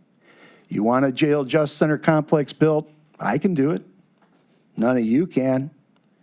You've let emotion and selfish wants guide your thinking. I did not. I never have. You have been cavalier with the taxpayers' treasury. We have not. If we were to move forward in January, it will have to include some heavy backtracking by those who are now wearing the jacket on a $450 million cost overrun. I have zero trust that these people will backtrack at what they've done to us and the taxpayers of Cuyahoga County. And I'm not happy, and neither should anybody in this room. I would welcome a discussion, but highly recommend no one challenge me on these costs going forward. I'm now on the record. I'm not hiding behind anything, and I'm willing to accept being wrong. Sadly, I'm not. Any further discussion on this subject will be in my committee, where everyone will be obligated to tell the truth. No more games. If you wish to debate, I'm real easy to find. I'm now talking directly to whomever is elected county executive. You unwittingly joined what you thought was a reasonable side in this discussion. You are now firmly fixed with a $450 million overrun collar. You and anyone who supported you in this blunder are solely responsible to fix it. The taxpayers are watching. So much for a honeymoon. There's no way out, none. Read the binders, something you should have done when I sent them to you. Watch the meetings, something you should have done before your mouth got in the way of your brain. The necessary information needed is in those books. No further input unless requested is required. When we started this process, we were told delay will cost Cuyahoga County taxpayers $1.8 million per month. It's now $3 million per month. Again, go to the November 20th meeting, where I get very angry over the delay. Seemingly, I was the only one who cared. I have many examples of odd and very suspicious behavior regarding this committee, but I'll keep those for another day. I think I'll be needing those. Again, don't tempt fate. What I know is very damaging. I expect public denial from those that I have mentioned. If so, we'll go into committee under oath and get to the bottom of this very dark moment in Cuyahoga County history. This new form of government was formed over a very dark moment in Cuyahoga County history. While I don't believe it was criminal, it's certainly, to me, approaching an ethical line. I would strongly advise that now is not the time to challenge this county council's authority. I felt it was an error to abdicate our sworn responsibilities to this committee at the beginning, but again, No one listened. No one listened to my concern at the inception of this project. I suspect they will now. About Transport Road, the site is a typical brownfield project, much like many in and around the Cleveland area. It required additional remediation, as did numerous other sites throughout Cleveland where thousands of people now safely reside. So what's the problem? The committee was told of the land inefficiencies and the potential for serious remediation. We were given the worst case scenario and planned accordingly. After much purposeful misinformation was delivered to you, the public, through opinion, not fact, we did the soil samples. And they came back better than our experts predicted. Better. Not worse. Better. Remediation still was necessary, as we were told months earlier. No surprises here. So why the public vilification of this site? Well, Tuesday told us. My concern here is that the elected public officials have knowingly damaged the property owner with false and misleading information about the property after hearing just the opposite from their chosen experts. The plain dealer jumped on that bandwagon in a classic piling on maneuver. Well, gang, you bought it. You're up. Fix it.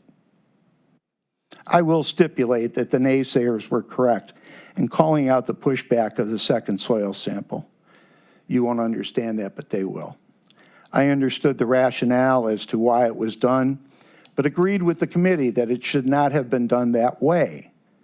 They were correct, and the sampling was done after that debate, which is where we should be in debate, honest debate. We didn't have it all the time. Another point in their favor was the presentation before County Council, when our financial advisor misspoke and claimed that funds would only be available for the jail and not the Justice Center. That was an error that should have been corrected, and it wasn't. This inaccurate reporting does not prevent those with concerns from calling or asking for clarification. As far as I know, no one thought to gain a better understanding. Actually, just the opposite seems to have occurred. This too must have been looked upon as manna from heaven that would bolster delayed tactics and mask true intentions. Money for their project, their Justice Center, guaranteed.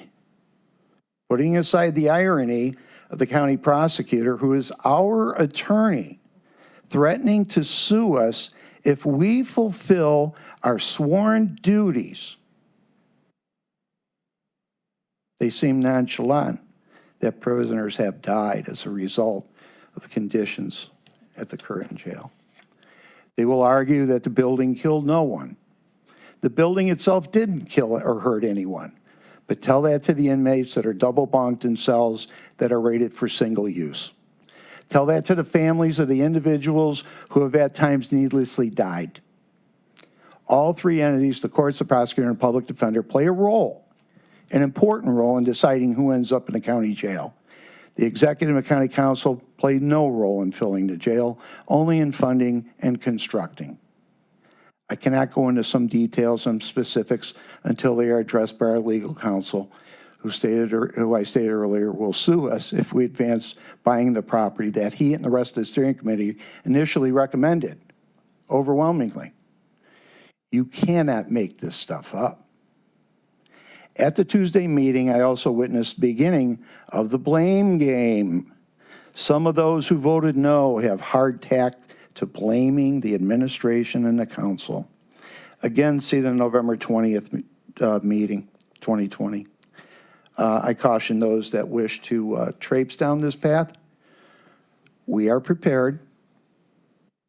This is your decision to make. Heed the warning.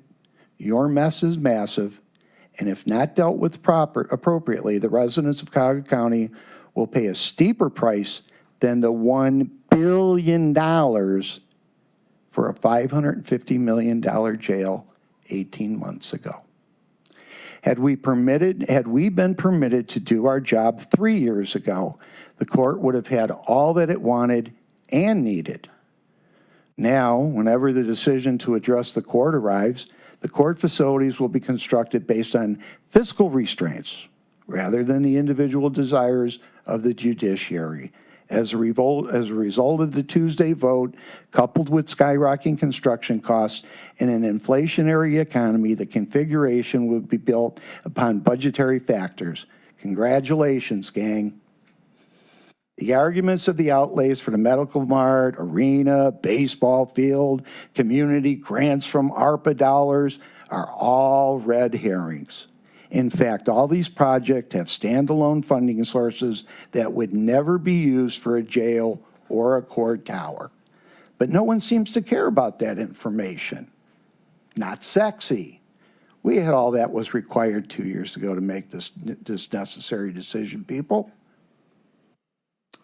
In hindsight, it was foolish to allow the court, the prosecutor, public defender, and everybody else that was on that committee to be on that committee, because the fiduciary duties to the county taxpayers are us. No one but the executive, the council, and the sheriff should have had made the calls on the facility. I've been told when recently visiting Franklin County Corrections Facility that's going to be opening soon, the Franklin County Sheriff was asked who was on his planning committee. I'm told he stated what committee. Me and my team that work here built this place. Not even the county prosecutor, he was asked. He answered, why would the prosecutor have anything to say about my jail? I'll be inviting the Franklin County Sheriff to testify in my committee soon. Can't wait, hope he comes. Lest anyone think that I or my colleagues harbor any ill will toward the individuals who have irresponsibly guided this project to a guaranteed stoppage, a potential death, a certain cost overruns, be not fooled. Since this council's inception, we have provided pre- and post-adjustments to each of their budgets. Without hesitation, it can be said that this council has never turned its back on our justice partners or their needs, no matter the politics. This council has repeatedly approved the budgets of the county prosecutor, the public defender commission, and all the courts. I just wish we had that same mutual support. Throughout the process to build a new jail, many have acted properly and with laser focus to protect the public interest. My colleagues on this county council, the executive, and a project manager team headed by Mr. Jeff Applebaum. We had the necessary information. I keep repeating myself, but it's something that you need to understand. We had the necessary information to move forward and would have been on track to open by 2024. And had we started construction at this point, there would have been, again, enough money left to build or refurbish the courthouse. I will continue to repeat that fact. The delay caused by the committee, collectively, resulted in over, to date, $200 million in cost overruns from the $550 18 months ago. I also want to point out that the two candidates for county executive share blame as well. Despite there being a clear path and a potential dedicated funding source, both candidates have instead decided on moving forward with throwing up roadblocks to score cheap political points with less important projects. Why go forward now? That's, to me, for the leadership and the executive to decide. We could still move forward, right? Wrong. Our attorney, Mr. O'Malley, has stated, has even started the process to sue us if we buy this property. Could we just look at another property? Maybe, but too many special interests reside on that committee. We could still go forward and combat their position in court, right? Probably.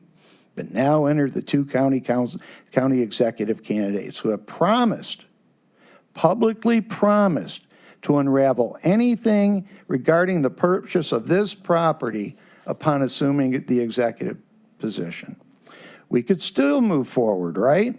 At this point, I have to ask why. In my mind's eye, the die is cast. There was no one in the county on that committee that wanted to get this job done more than myself and Mr. Budish. Why then fight on? Because I took an oath to do what was right and necessary. I would just ask those that brought us here today to look in the mirror and reconcile their actions, especially those that actually played a role in placing those individuals in the county jail. If there are no other voices heard, I am now speaking to the other courts and judges, and if you feel this was a just direction, you too wear the financial burden that will be placed upon the taxpayers. It is late, but still a necessary time for the legal community to respond. The council needs to hear from you, and we need to hear from you loudly. Going forward, I do not care how many shiny objects the candidates dangle in front of the voters. Fixing the current jail's problems remain my number one priority, as I think, speak for my colleagues and say it's theirs also. I do not intend to support any new initiatives for a jail offered by the new county executive unless we have a building site, we have a building plan, we have a construction plan, we have a design team, and we have an acceptable and dedicated funding source, all of which we had, in my opinion, until Tuesday. Good luck, gang. You're going to need it. If Transport Road is off the table due to the conditions on the site, then you have effectively eliminated every brownfield in Cuyahoga County for redevelopment. We now know that if you develop a brownfield, certain county authorities will file a lawsuit to stop you from doing so, for all the reason given to kill Transport Road. Urban development in Cuyahoga County has forever been made nearly impossible, unless, of course, this little kabuki dance the past 3 years was all for some other purpose.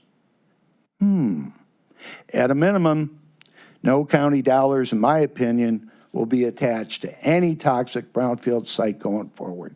We don't want to risk being sued by our own attorney now, do we? The unintended consequences of that committee's actions are certainly piling up. In my opinion, as of Tuesday vote, we no longer have a jail site, a funding source, or a project team. And it should be obvious that the new Justice Center takes a back seat to the building of a new jail. In the meantime, we are prepared to spend valuable time, energy, and funds patching and fixing a building that is beyond its useful lifespan. All the work this council and the county executive did to further the project may be for nothing. There means that even if we restarted the process, the soonest a new jail could open would be 26, 27. I can't even imagine what the cost is going to be then. We know that the current conditions at the jail are unsafe. It's been documented. When another jail inevitably occurs because of the unsafe conditions in the county jail, the no voters and all those who stay silent will have to explain that death that resulted from their own interests. And as they try to talk their way out of it, they should know that the council has kept all the receipts from their testimony by those parties, and I will not hesitate to hold them responsible. Again, I would like to thank Mr. Jeff Applebaum and his team of professionals for an unbelievable effort under next to impossible circumstances. The personal and professional attacks on Mr. Applebaum were unwarranted and damaging to his reputation. I apologize to him for the actions of others, and that includes the Plain Dealer editorial team, who didn't just drink the divisive group's Kool-Aid, they gulped it. This county has utilized Jeff's team for other building projects, all of which have been completed on time and under budget. What a horrible man he is. Mr. Applebaum, the letter written to you last week after the no vote, praising you, dripped of desperation. It was sickening to read and an insult to you and your team. These people wanted you out. They poisoned the media and the public with their dislike for you and your team. Well, you're gone. Wonder who the next bad guy is going to be. For all this, I sincerely apologize. The damage is irreparable. I can only hope they will muster the dignity to recognize what they have done. I think you can join me in not holding our collective breaths waiting for this to occur. As stated earlier, I delivered to Mr. Quinn and the two county executive candidates the binders of all of our meetings so they could read for themselves the facts of the project, the work that was done, and the votes by the committee members. I thought this would make things crystal clear regarding anything misconstrued throughout our process. Actually, I've not heard of a single question that can't be answered or hasn't already been answered through the contents of the meeting binders or our archived meetings, which you can all access on our website. Regardless, I guess if facts don't meet your narrative, they are no longer facts. Quite a world we live in. I'd like to thank Mike Dever, Nicole English, and their hardworking Public Works team. You did your best, only to have your best thrown in your face. You deserve better. Thank you to my colleagues for the patience with me and for understanding my passions that at many times get in my way. You took the time to get educated on all the issues and were willing to place your elected positions at great risk to do the right thing. It makes me sad that we won't probably see that right now. Thank you to the council presidents, Mr. Brady, for his decisive, no-nonsense attitude of only doing the right thing for the people, and Mr. Jones for his cool demeanor that offset my emotion-driven passions. We make a good team. Thank you to the yes votes, Sheriff Hammett, Clerk Byrd, and Council President Griffin. A particular thank you to Councilman Kerry McCormick, a man who took an early stand in his ward, fought for what was right, and never once wavered. If not for him, the whole thing would have fallen apart earlier. And to the City Council President, Blaine Griffin in particular, who was right there next to Councilman McCormick. Thank you both. I'd like to thank our council staff. They have put up with this and put up with me, kept us on track for 3 solid years, and kept us organized. I greatly, greatly appreciate your efforts. Finally, to Executive Budish, Executive Chief of Staff Bill Mason, Bob Corey, and their team. Anyone who knows me knows where I stand on all issues. I don't hide, I don't lie, and I tell you what I think, if you ask. Often this is not a good thing. That said, the executive and I have had an honest and sometimes rocky tenure. He's a good man with whom at times I've disagreed, sometimes publicly, sometimes privately.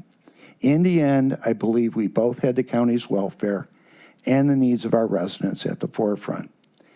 This issue was our most important problem to solve. We thought we had it resolved, and it seems as though it's slipping away. I know that the executive believes in this fight and continues to fight. We failed, but it's not a failure of his. I know his leadership and passion to right a wrong lies heavy on his heart. I am sad that he may not see this through. I thank him for his passion and his desire to do the right thing, even in the face of political and fiscal pressures. Lastly, I have to thank my family. I know you will find this hard to believe, but I can be very vocal about things to people I care about. The last 3 years have been a roller coaster. No one of you can imagine what the last 3 years have been like for my family. My wife, the Queen, has earned enough listening tokens for 3 visits to heaven. For myself, I'm tired, I'm sad, I'm worried, but I am grateful to all of you who took the time to care.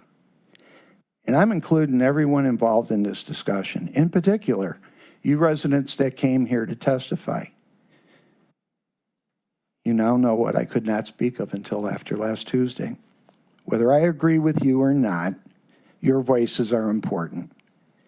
It has been said that this project was rushed. It was not. People and their reputations were purposely targeted unnecessarily. totally unwarranted personal and professional attacks became routine, or so it seemed. Even the landowners who have done nothing wrong might be handed back a property forever tainted by lies and purposeful mistruths. My wish for them is that they forgive those of us who have only tried to do the right thing. And I hope they have a good attorney like me. Stay tuned.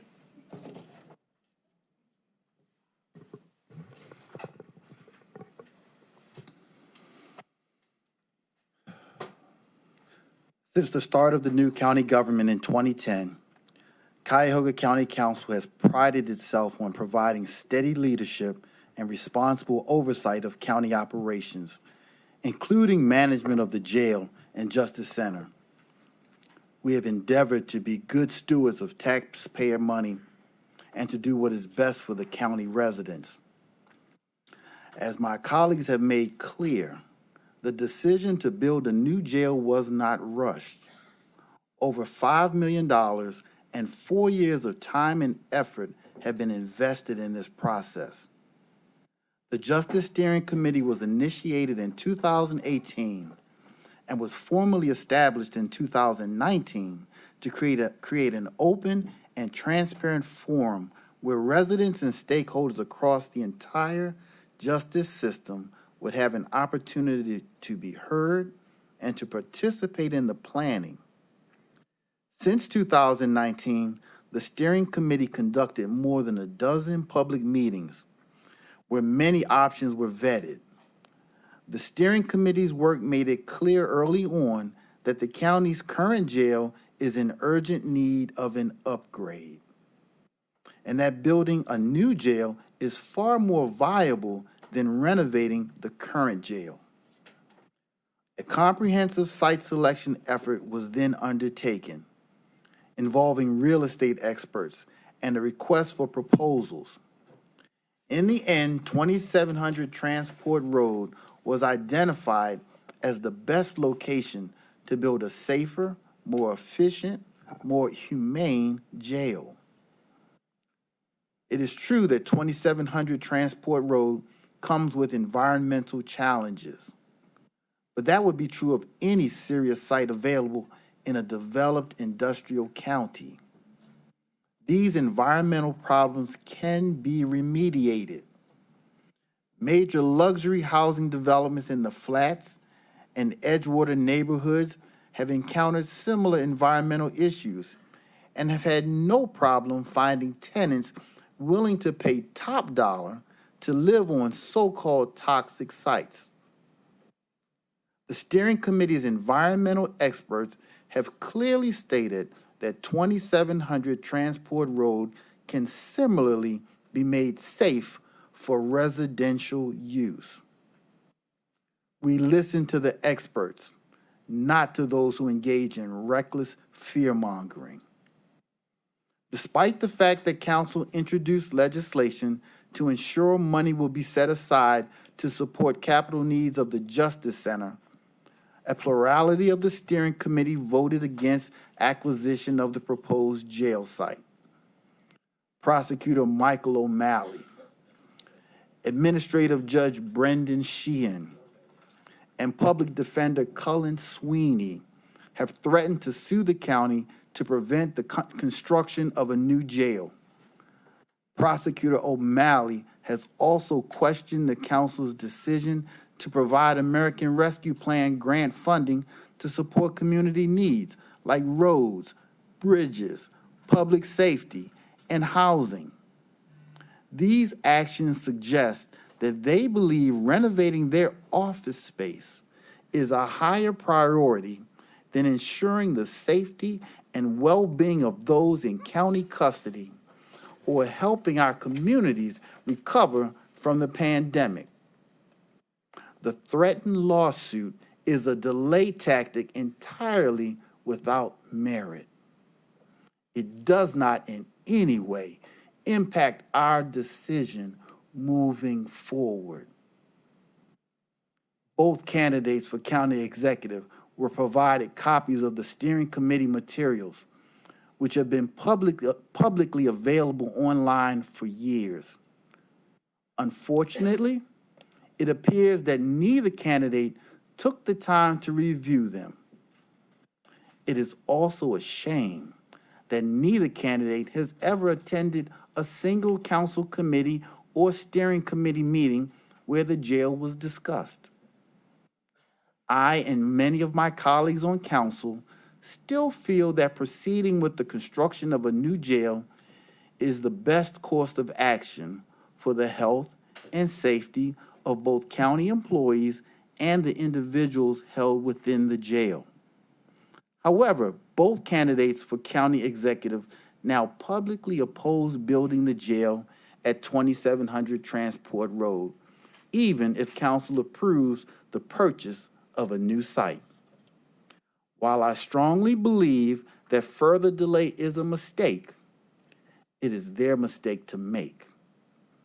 Given the positions of the candidates for county executive and the statements from my colleagues, the most responsible course of action is to postpone the decision to move forward, including the purchase of the site and the extension of the 0.25% sales tax, until the new county executive takes office.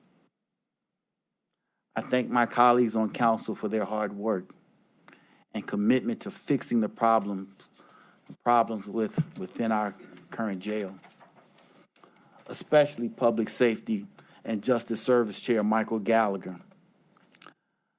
I would also like to thank our current county executive, Armin Budish, for his courage in working to address this urgent need head on, despite a barrage of distractions and stall tactics from members of the press and those in positions of power who have continually put their personal political interests ahead of the health and safety of individuals in county custody.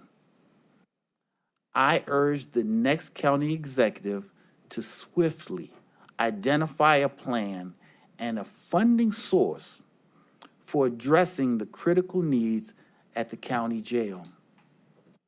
Council will be ready to work in good faith to consider your proposal.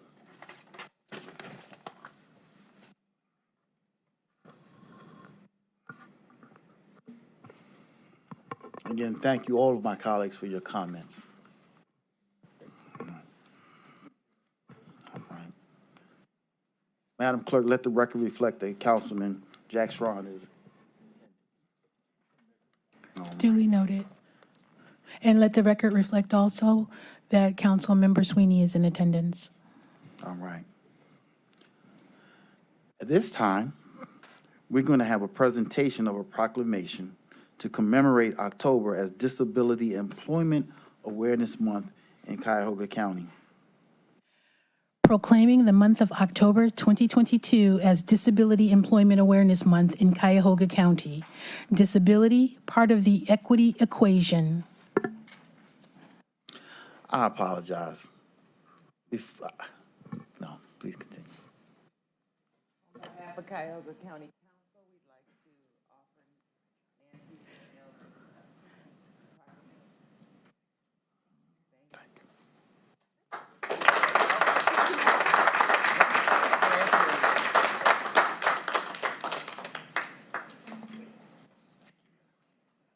Right.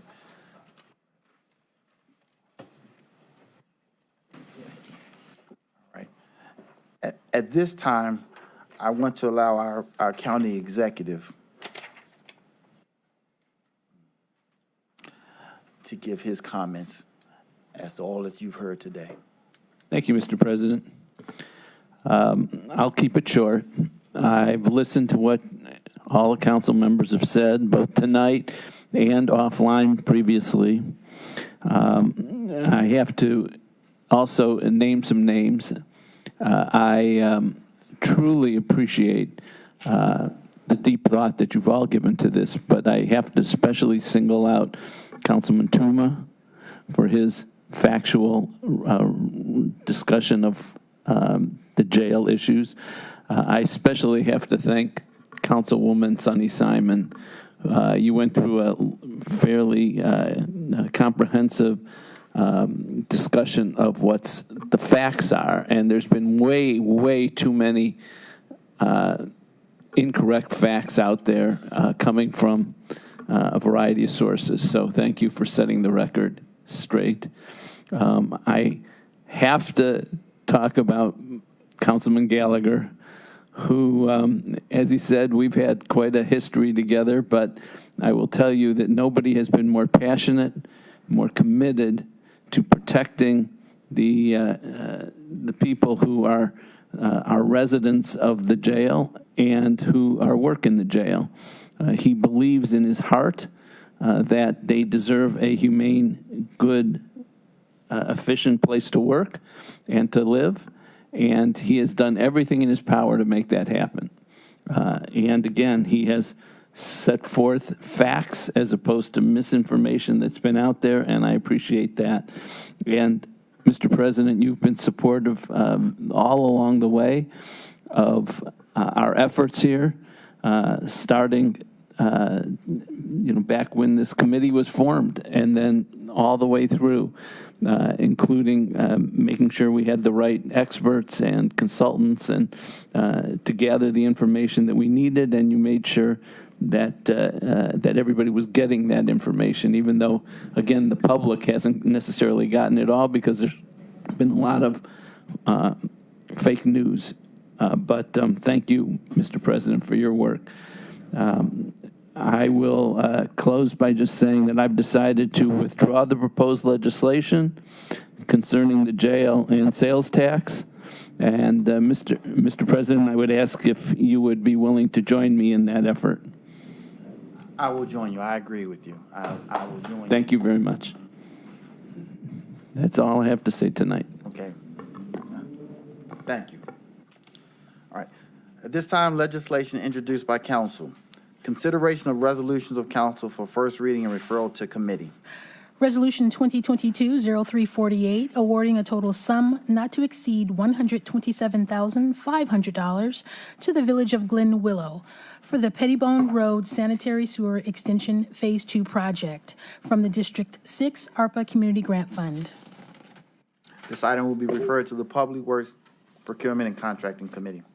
Resolution 2022-0349, awarding a total sum not to exceed $117,750 to the Village of Glen Willow for the Tinkers Creek Trail North 2 project from the District 6 ARPA Community Grant Fund. This item will be referred to the Public Works Procurement and Contracting Committee. Resolution 2022-0350, awarding a total sum not to exceed $250,000 to the Cuyahoga County Public Library for the Solon Innovation Center project from the District 6 ARPA Community Grant Fund. This item will be referred to Economic Development and Planning Committee. Resolution 2022-0351, awarding a total sum not to exceed $250,000 to the West Creek Conservancy for the reclamation and adaptive reuse of the former Haydite mine from the District 6 ARPA Community Grant Fund. This item will be referred to the Education, Environment, and Sustainability Committee. Resolution 2022-0352, awarding a total sum not to exceed $250,000 to the Village of Walton Hills for the Northfield Road Sidewalk Project from the District 6 ARPA Community Grant Fund. This item will be referred to the Public Works Procurement and Contracting Committee. Resolution 2022-0353, awarding a total sum not to exceed $220,000 to the Village of Gates Mills for the Mayfield Road Culvert Replacement Project from the District 6 ARPA Community Grant Fund. This item will be referred to the Public Works Procurement and Contracting Committee. Resolution 2022-0354, awarding a total sum not to exceed $250,000 to the City of Seven Hills for the North Park Pavilion Project from the District 6 ARPA Community Grant Fund. This item will be referred to the Community Development Committee. Resolution 2022-0355, awarding a total sum not to exceed $30,000 to the Village of Gates Mills for the Public Restroom Renovation Project from the District 6 ARPA Community Grant Fund. This item will be referred to the Public Works Procurement and Contracting Committee.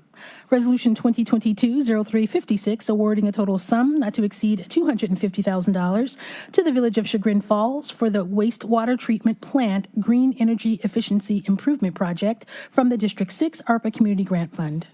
This item will be referred to the Education, Environment, and Sustainability Committee.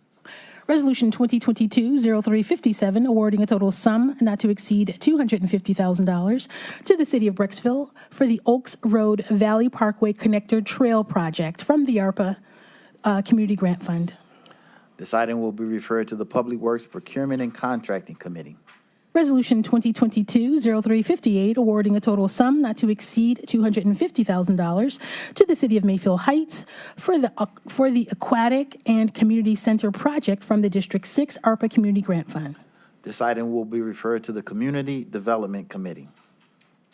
Resolution 2022-0359, awarding a total sum not to exceed $250,000 to Oakwood Village for the Fair Oaks Road Rehabilitation Project from the District 6 ARPA Community Grant Fund. This item will be referred to the Public Works Procurement and Contracting Committee. Resolution 2022-0360, awarding a total sum not to exceed $250,000 to the Village of Moreland Hills for the Jackson Road Rehabilitation Project from the District 6 ARPA Community Grant Fund. This item will be referred to the Public Works Procurement and Contracting Committee. Resolution 2022-0361, awarding a total sum not to exceed $50,000 to Environmental Health Watch for the Fresh Fest Cleveland Urban Farm Food, Arts, and Music Festival from the District 11 Community Grant Fund. This item will be referred to the Education, Environment, and Sustainability Committee. Resolution 2022-0362, awarding a total sum not to exceed $300,000 to the Chagrin Documentary Film Festival for the purpose of purchasing and renovating permanent office and event space. This item will be referred to the Community Development Committee. Resolution 2022-0363, allocating capital funds in the total amount of $3,087,283 in support of the Veterans Service Commission of Cuyahoga County's headquarters project, determining the services and programs that shall be provided and funded from the Veterans Services Fund in 2022, authorizing payments to various providers in the total amount of $1,009,960 for said services and programs for the period ending December 31st, 2023. This item will be referred to the Economic Development and Planning Committee. Committee reports and consideration of resolutions of council for second reading. Resolution 2022-0331, awarding a total sum not to exceed $250,000 to the Global Ambassadors Language Academy for the purpose of renovating a permanent school building located at 3349 West 125th Street from the District 3 ARPA Community Grant Fund. This item will move to the October 25th council agenda for consideration for third reading adoption. Resolution 2022-0332, awarding a total sum not to exceed $100,000 to University Hospitals Cleveland Medical Center for the Pediatric Sexual Assault Nurse Examiners, also known as SANE program, for the District 3 ARPA Community Grant Fund. This item will move to the October 25th council agenda for consideration for third reading adoption. Resolution 2022-0335, authorizing the Department of Public Works to utilize a total sum not to exceed $50,000 for the purpose of capital improvements at the Cuyahoga County Animal Shelter from the District 11 ARPA Community Grant Fund. This item will move to the October 25th council agenda for consideration for third reading adoption. Committee report and consideration of a resolution of council for second reading adoption under suspension of rules. Can I have a motion to suspend the rules? Mr. President, I move to suspend the rules. Second.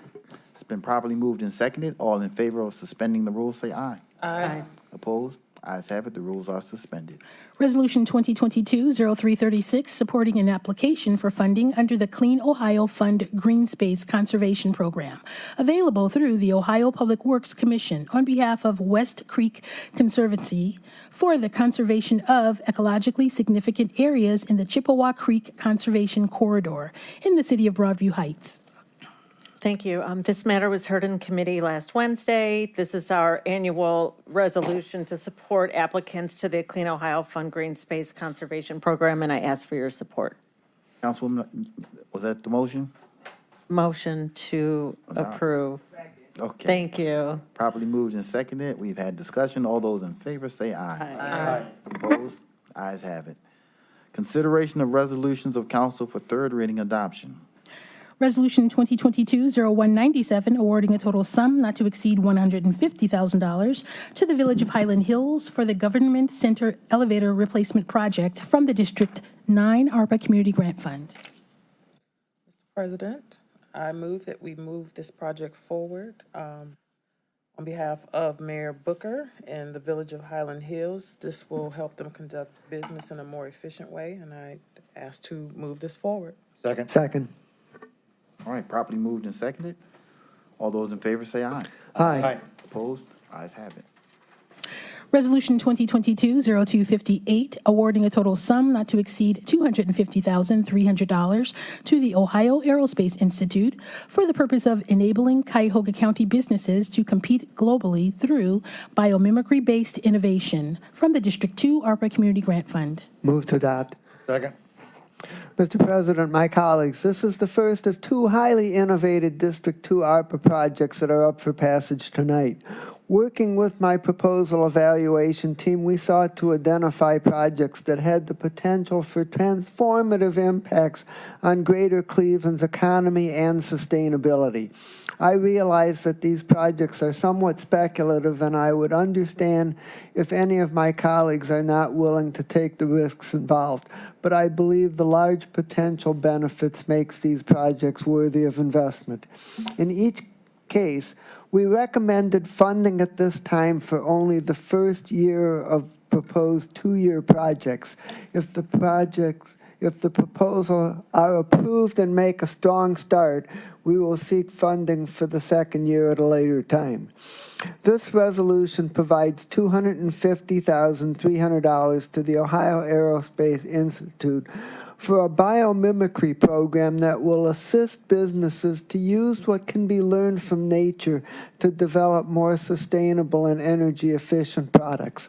I request your support for third reading adoption. Mr. President, I wholeheartedly support this because Ohio Aerospace Institute is one of our jewels that a lot of people don't realize even exists over there by the airport. And what they're doing to expand and grow the economic development footprint is something we need to support. And for anyone who thinks that every time you step up to the plate, you get a home run, contrary to what's hopefully tonight we're going to see, you don't do that. You get, sometimes you get singles, sometimes you have to work hard to get this. And Ohio Aerospace Institute understands that there are no guarantees successes, but they are guaranteed successful working hard. All right, all those in favor say aye. Aye. Opposed? Ayes have it. Resolution 2022-0259, awarding a total sum not to exceed $225,000 to Baldwin Wallace University for the Northeast Ohio Flight Information Exchange Digital Infrastructure for Drone Services Project, and it's from the District 2 ARPA Community Grant Fund. Move to adopt. Mr. President, my colleagues, this resolution provides $225,000 to Baldwin Wallace College in collaboration with the Aerozone Alliance and other partners to develop a drone flight information system to enable drone operators to know what hazards to avoid and where they can safely fly. The system to be developed here is successfully operating in Virginia. We believe that successful implementation here will attract significant business and jobs in the drone industry to Greater Cleveland. I request your support for passage on third reading adoption. All right, all those in favor say aye. Aye. Opposed? Ayes have it. Resolution 2022-0260, awarding a total sum not to exceed $50,000 to the Horizon Education Centers for startup expenses at the Shoreway Horizon Education Center from the District 3 ARPA Community Grant Fund. Move to adopt.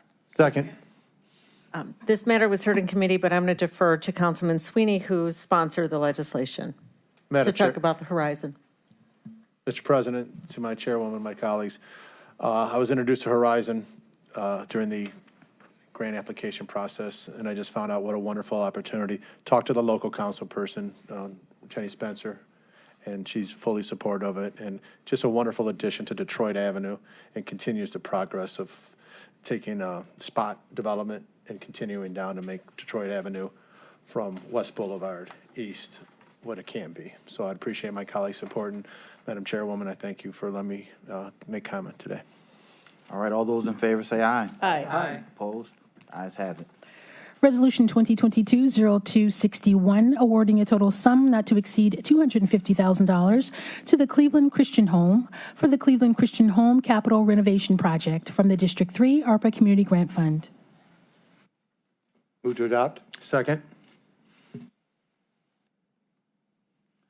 There's no discussion. All those in favor say aye. Aye. Opposed? Ayes have it. Resolution 2022-0262, awarding a total sum not to exceed $250,000 to the Eleanor B. Rainey Memorial Institute for the purpose of expanding the Pivot Center for Art, Dance, and Expression from the District 3 ARPA Community Grant Fund. Move to adopt. Second. I want to ask my colleagues to support it. It's a great project, and it's going to do wonderful things. Thank you, Mr. Chairman. All right. All those in favor say aye. Aye. Opposed? The resolution is adopted. Resolution 2022-0263, awarding a total sum not to exceed $25,000 to the Denison Avenue United Church of Christ for the purpose of making capital repairs at 9900 Denison Avenue from the District 3 ARPA Community Grant Fund. So moved. Second. Once again, this is in District 3. It's just actually what the ARPA dollars are for. It's rescuing an entity that's been very important for many years, and I ask my colleagues to support it. All those in favor say aye. Aye. Opposed? Ayes have it. Resolution 2022-0264, awarding a total sum not to exceed $250,000 to the Centers for Families and Children and Circle Health Services for the purpose of a facility expansion at the centers and Circle Health Services at Gordon Square from the District 3 ARPA Community Grant Fund. So moved. Second. Once again, District 3 on Detroit Avenue, chatted with the local council person, and they do extraordinary work, not only in my district, but another district within the Cuyahoga County. So I ask my colleagues to support it.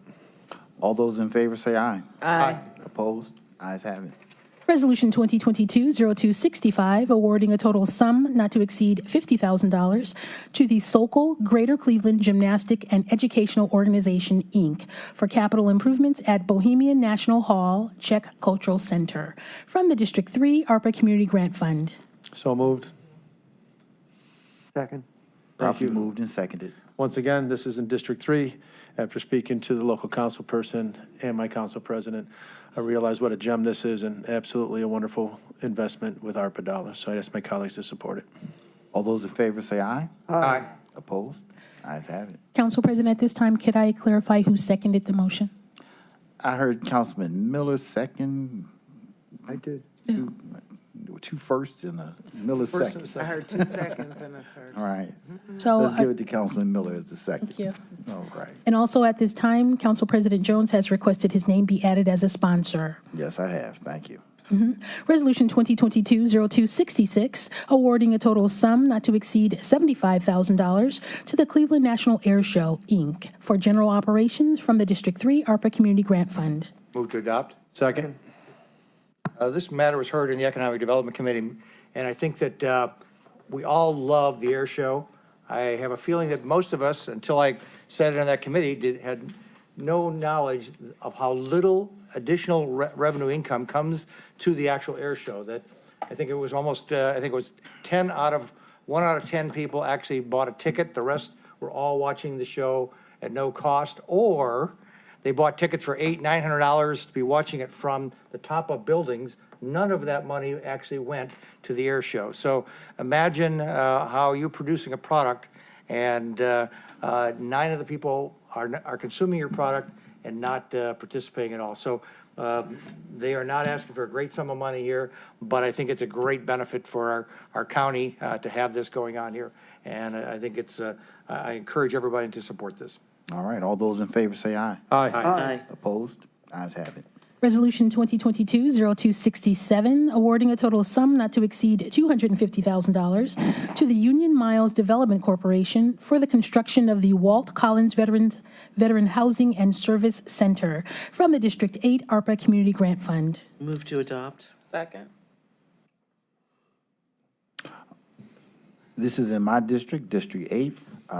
The housing development work that Union Miles is doing is incredible work, and Walt Collins is being named. I've met Walt Collins. He's an incredible man.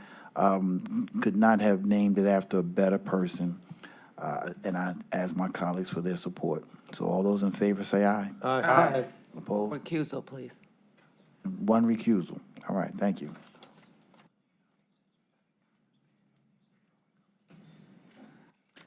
Resolution 2022-0268, authorizing the Department of Public Works to utilize a total sum not to exceed $787,748 for the purpose of rebuilding Garfield Boulevard and constructing a connecting trail in the city of Garfield Heights from the District 8 ARPA Community Grant Fund. Move to adopt. Second.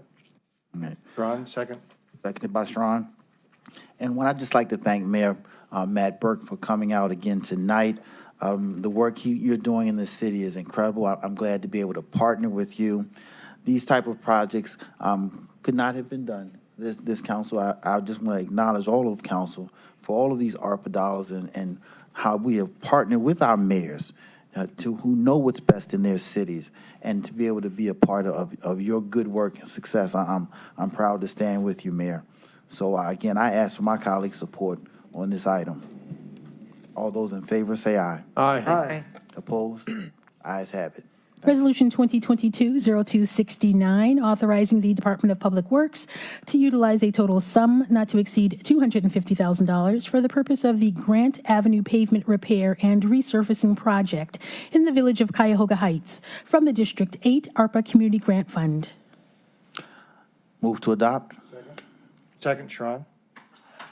Properly moved and seconded. Again, another project in Cuyahoga Heights.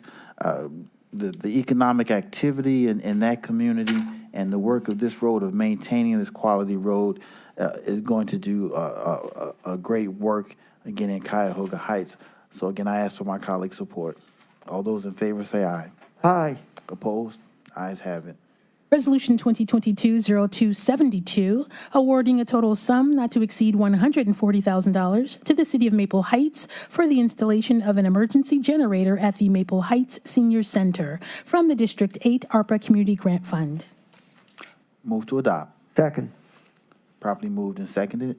Again, the mayor of this city, Maple Heights, Mayor Annette Blackwell, is just a firecracker. She's a rock star. She's doing incredible work. And this is the first of many we're going to hear tonight of the things that this mayor has requested for help in her community. So again, I ask for my colleagues' support. All those in favor say aye. Aye. Opposed? Ayes have it. Resolution 2022-0273, awarding a total sum not to exceed $480,000 to the City of Maple Heights for the Fire Station Number 1 roof repair project from the District 8 ARPA Community Grant Fund. And move to adopt. Second. Properly moved and seconded. Again, one of many projects here in Maple Heights. And again, I ask for your support. All those in favor say aye. Aye. Opposed? Ayes have it. Resolution 2022-0274, awarding a total sum not to exceed $80,000 to the City of Maple Heights for the Fire Station Number 2 roof repair project from the District 8 ARPA Community Grant Fund. Move to adopt. Second. Properly moved and seconded. All those in favor say aye. Aye. Opposed? Ayes have it. Resolution 2022-0275, awarding a total sum not to exceed $50,000 to the City of Maple Heights for the Police Department Locker Room Expansion Project from the District 8 Community Grant Fund. Move to adopt. Second. Properly moved and seconded. Again, here in Maple Heights, another good project. All those in favor say aye. Aye. Opposed? Ayes have it. Resolution 2022-0276, awarding a total sum not to exceed $250,000 to the Boys and Girls Clubs of Northeast Ohio for the Broadway Kitchen and Security Improvements Project from the District 8 Community Grant Fund. Move to adopt. Second. Properly moved and seconded. We all know the name Boys and Girls Club, and this facility in the Slavic Village community is living up to this organization's reputation. Our ability and opportunity to help and partner with them with their security improvement needs is going to will benefit the children in the Slavic Village community. So again, I ask for my colleagues' support. All those in favor say aye. Aye. Mr. Opposed? President, can I have my name added? Let's please add Councilwoman Conwell's name. Duly noted. Right. Madam Clerk, feel free to read the next item. Resolution 2022-0277, awarding a total sum not to exceed $250,000 to Burton Bell Car Development, Inc. for the Arbor Park Place redevelopment project from the District 8 ARPA Community Grant Fund. Move to adopt. Second. Properly moved and seconded. Burton Bell Car Development Corporation will use this $250,000 to help redevelop the Arbor Park Plaza. This plaza, which is located on 40th and Quincy, over the years has been overrun with drug activity, criminal activity, and it has been rehabbed to a point where it is a shining gem right within the community. It is a safe facility. It is a clean facility. It is a well-managed facility. And these dollars will help to continue the good work that is going in that project. I shop down there all the time. So again, I ask for my colleagues' support. All those in favor say aye. Aye. Opposed? Ayes have it. Resolution 2022-0278, awarding a total sum not to exceed $400,000 to the AIDS Task Force of Greater Cleveland for the Evolution Behavioral Health Program from the District 10 ARPA Community Grant Fund. Move to adopt. Second, Conwell. Mr. Chairman, this is a project which for some reason doesn't always get the attention of a large number of people across this county. It serves a predominance of young, gay, transgender, lesbian folks, and it's important that they have someplace to go to give them guidance on their behavior that's healthy and to make sure that they continue to live the options that life gives them through good guidance and good consulting. And so with this funding, we hope to make a stronger community across Cuyahoga County. Thank you. All right, all those in favor say aye. Aye. Opposed? Ayes have it. Resolution 2022-0279, awarding a total sum not to exceed $120,755 to the Village of Brattonall for the Eddy Road Rehabilitation Project from the District 10 ARPA Community Grant Fund. To adopt. Second. Mr. Chairman, this is one of those little things to us, which is a big deal to a small community. It will help them get some work done that's been necessary for years in the Village of Brattonall. Thank you. All right, all those in favor say aye. Aye. Opposed? Ayes have it. Resolution 2022-0280, awarding a total sum not to exceed $123,235.54 to the Village of Brattonall for the purpose of purchasing 2 new police vehicles from the District 10 ARPA Community Grant Fund. Move to adopt. Second. Mr. Chairman, this is another project where it's just operational in that this village needs to continue to have new vehicles in order to safety. Thank you. All right, all those in favor say aye. Aye. Opposed? Ayes have it. Resolution 2022-0281, awarding a total sum not to exceed $120,000 to Waterloo Arts for Phase 2 of the Green Roof and Alley Renovation Project from the District 10 ARPA Community Grant Fund. Move to adopt. Second, Conwell. Mr. President, this is another project in the environmental and sustainability category. As you know, we need to continually explore how we do things that lessen our carbon footprint. And here's another experiment in activity, which is combining investment from the Regional Water and Sewer District, as well as other local government funds and foundation funds. So I ask that my colleagues support this endeavor to find out how we can use green roofing materials to sustain our lives and reduce the carbon footprint. Thank you. Mr. President, I just want to add my name. Councilwoman Simon's name. Mr. Chairman, Yes. I'd like to also add my name. Thank you. Councilman Miller's name. Duly noted. All right, all those in favor say aye. Aye. Opposed? Ayes have it. Resolution 2022-0282, awarding a total sum not to exceed $250,000 to Family Connections of Northeast Ohio for the purpose of engaging families and strengthening literacy in kindergarten students from the District 10 ARPA Community Grant Fund. Move to adopt. Second. Thank you. This is near and dear to my heart, and for everyone who believes a good education is important to strengthening the future of our communities. Here's evidence of it. Family Connections has been doing this for over 30 years, and I'm proud to see them expand and grow to strengthen more literacy, more opportunities for literacy with young children. All right, all those in favor say aye. Aye. Opposed? Ayes have it. Resolution 2022-0283, awarding a total sum not to exceed $200,000 to the Literacy Cooperative for Dolly Parton's Imagination Library from the District 10 ARPA Community Grant Fund. Move to adopt. Second. So about 8 years ago, I was introduced to the Dolly Parton Imagination Library for the first time, and their first book is my all-time favorite. It goes to a kid the first month that they register for this program. It is The Little Engine That Could. And from that moment forward, I personally began to support the Imagination Library, but now it's time for it to grow even more. And I am proud to sponsor this legislation so that more children in Cuyahoga County can get that book as their first book until they're 5 years old. They get a book every month, and it will help to give them the best addiction a young American ever had. It's an addiction to the written word. Thank you. All right, all those in favor say aye. Aye. Opposed? Ayes have it. Resolution 2022-0284, awarding a total sum not to exceed $275,000 to Front Exhibition Company for the Cleveland Triennial for Contemporary Art from the District 10 ARPA Community Grant Fund. Move to adopt. Second.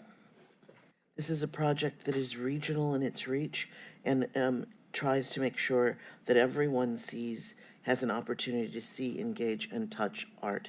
Some of it is performance art, some of it is the exterior tactile art, but art is a way of expanding our thoughts and our capacity to dream and think, and I'm proud to be a sponsor of this investment across our county.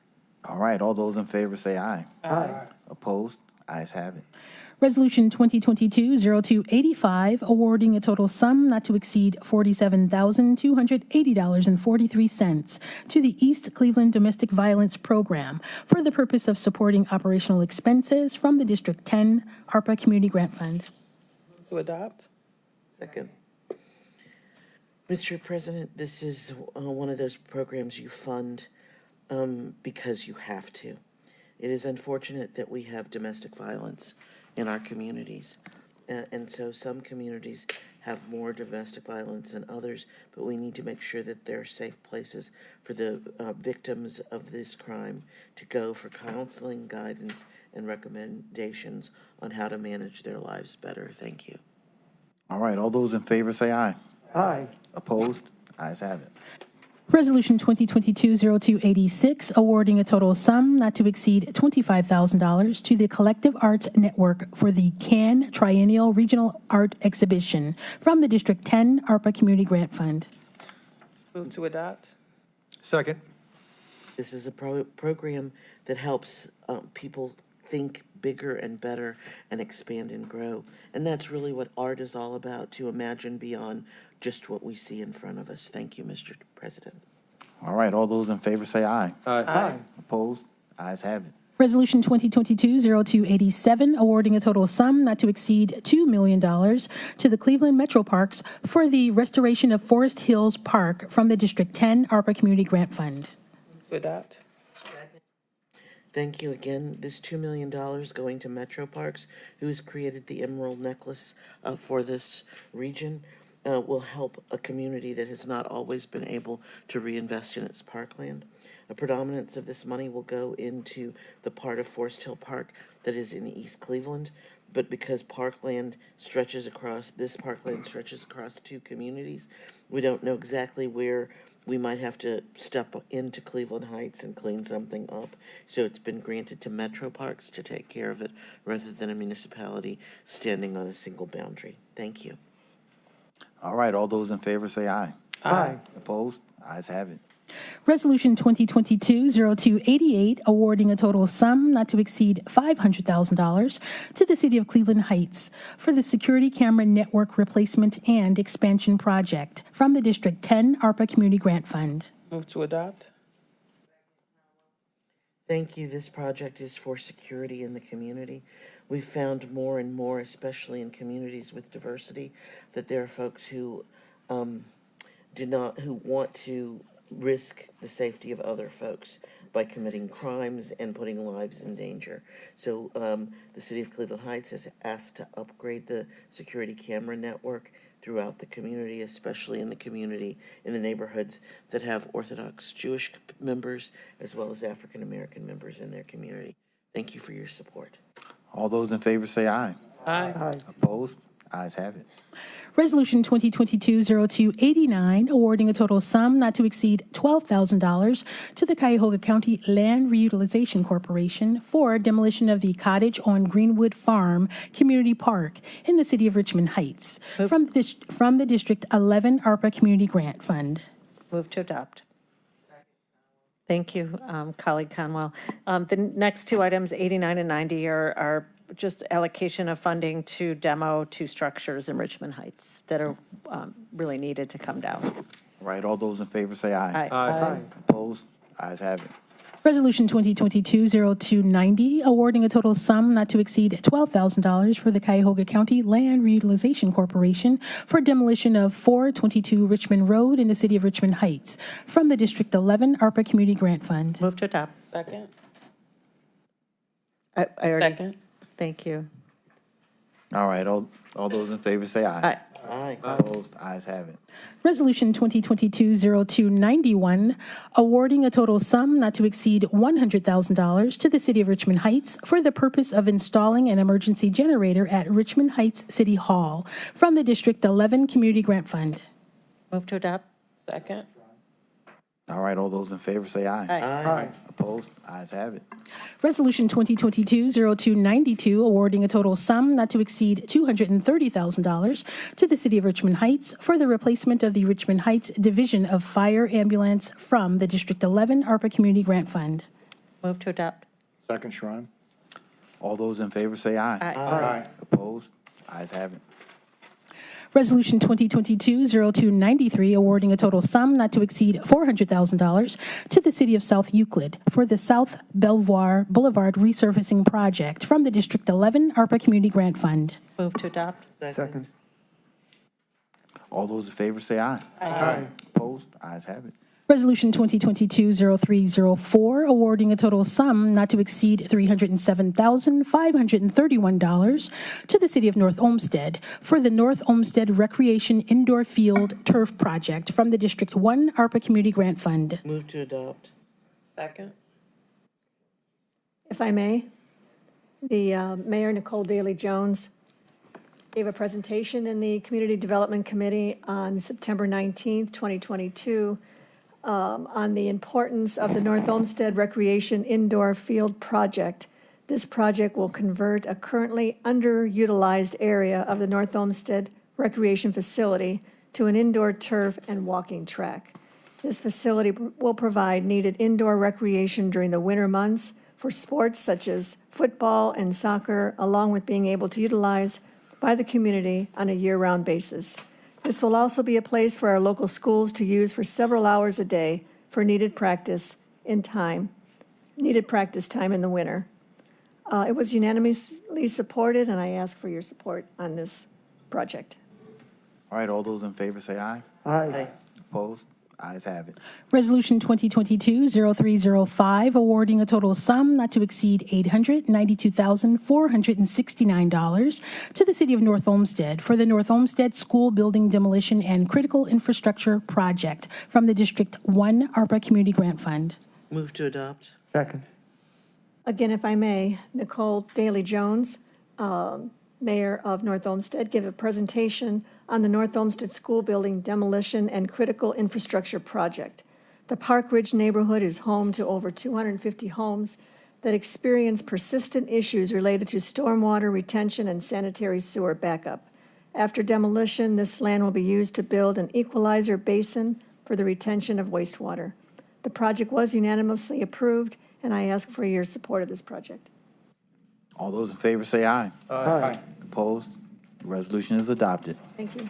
Resolution 2022-0306, awarding a total sum not to exceed $152,662 to the Village of Brooklyn Heights for the Community Services Bus Replacement Project from the District 8 ARPA Community Grant Fund. Move to adopt. Second. Properly moved and seconded. All those in favor, say aye. Aye. Opposed? Ayes have it. Resolution 2022-0307, awarding a total sum not to exceed $97,000 to the Village of Brooklyn Heights for the Spring Road Reconstruction Project from the District 8 ARPA Community Grant Fund. Move to adopt. Second. Properly moved and seconded. All those in favor, say aye. Aye. Opposed? Ayes have it. Resolution 2022-0308, awarding a total sum not to exceed $218,526 to the Harvard Community Services Center for the purpose of capital improvements, renovations, and replacements, and program gap funding from the District 9 ARPA Community Grant Fund. Move to adopt. Second. All those in favor, say aye. Aye. Opposed? Resolution is adopted. Resolution 2022-0309, awarding a total sum not to exceed $2 million to the Cleveland Neighborhood Progress for the Shaker Square Project from Districts 7, 8, 9, and 10 ARPA Community Grant Funds, and the general fund made available by the American Rescue Plan Act Revenue Replacement Provision. Move to adopt. Second. This was heard in the Economic Development Committee, and it's one of those iconic areas. If you know the city of Cleveland and get over to the east side, the whole Shaker Square area is one in which it has so much rich history. And what's exciting about this is that it's a joint participation between the county. The city of Cleveland has put in $12 million, of which I believe $6 million is forecasted potentially to be a grant. There are other grants from the Cleveland Foundation, from the Gunn Foundation, St. Luke's, and other loans in the area of another $5 million going into this project, and I wholeheartedly support it. It's a big challenge. People wondering why would you need this kind of funding, because the kind of repairs that need to be done are things that are not, they're not exciting things that look good. Sorry about that, but they need to have them. Roofing systems, windows updates, caulking around the window frames, all those things. They aren't sexy. They don't bring in new tenants into your building. But if you don't have them, you're going to lose your tenant. So these are all foundational areas that they're building for the future. So wholeheartedly encourage everyone, because this is truly a great economic development project. It is. I support it as well. You can see all the districts that are represented here. This area, as Councilman Strawn said, is iconic. It's where I shop. I go to the movies there. Edwin's, that we all know well, is there, and the good work they're doing, and the reentry population. Just the farm. What do you call those farms? Farmer markets. Farmers markets. Thank you. Come on a Saturday afternoon and get your fresh produce right there on Shaker Square. To protect this valuable asset is a labor of love. So, Mr. Chairman, could you add my name, please? That's our councilman's name as well. Thank you. And add my name to it, because it's an ED project that I really liked. Again, so all those in favor say aye. Aye. Opposed? Ayes have it. Legislation introduced by executive. Consideration of resolutions for first reading adoption under suspension of rules. Can I have a motion to suspend the rules? Mr. President, I move to suspend the rules. Second. Properly moved and seconded. All those in favor of suspending the rules say aye. Aye. Opposed? Ayes have it. Resolution 2022-0339, approving a proposed settlement in the matter of Marie Motterwell versus Cuyahoga County, Ohio et al., United States District Court, Northern District of Ohio, Eastern Division, case number 119 CV 00613 CAB. This item was previously discussed in executive session, and I'll make a motion. Is there a second? Second. Properly moved second. All right. All those in favor say aye. Aye. Opposed? Ayes have it. Resolution 2022-0364, amending the 2022-2023 biennial operating budget for 2022 by providing for additional fiscal appropriations, appropriation transfers, and cash transfers. Move to adopt. Second. Conwell. Mr. President, my colleagues, this is the regular fiscal agenda of budget amendments. It's a short agenda consisting of only 3 items. The first appropriates $138,900 for a grant in the Public Defender's Office related to domestic violence. The second appropriates $3.3 million for the Cleveland Schools portion of Year 4 costs for Say Yes. This money will be reimbursed back to the county. The final item appropriates $2,738,000 for additional unbudgeted expenses in the IT department. The item was discussed in detail in the Finance and Budgeting Committee. The additional money operationalizes expenses initially paid with CARES Act money and enhances data security systems. I recommend passage on first reading, suspension. All right, all those in favor say aye. Aye. Opposed? Ayes have it. The resolution is adopted. Resolution 2022-0365, approving a proposed settlement in the matter of Michael Roarty Nugent versus Cuyahoga County et al. United States District Court, Northern District of Ohio, Eastern Division, case number 120 CV01025 JPC. Move to adopt. Properly moved and seconded. This item was previously discussed in the executive session, and I ask for my colleagues' support. All those in favor say aye. Aye. Opposed? Ayes have it. Resolution 2022-0366, approving a proposed settlement in the matter of William Sizemore, individually and as administrator of the estate of Mandisa Sizemore versus Cuyahoga County et al., Cuyahoga County Court of Common Pleas, case number CV 22959492. Move to adopt. Second. This item was also previously discussed in executive session, and I ask for my colleagues' support. All those in favor say aye. Aye. Opposed? Ayes have it. Resolution 2022-0367, declaring the vacation of a certain portion of Station Road located in the city of Brecksville in connection with the Cleveland Metropolitan Park improvements is of sufficient importance to prepare a survey plat. Move to adopt. Second, Tron. Properly moved and seconded. All those in favor say aye. Aye. Opposed? Ayes have it. Consideration of resolutions for first reading and referral to committee. Resolution 2022-0368, authorizing an amendment to Revenue Generating Agreement Number 50 with the City of Cleveland to lease space in the City of Cleveland Police Department headquarters, located at 1300 Ontario Street in Cleveland, for the period October 2nd, 2018 through October 1st, 2021, to extend the time period to October 1st, 2023, and reduce the number of leased parking spaces. This item will be referred to the Public Works Procurement and Contracting Committee.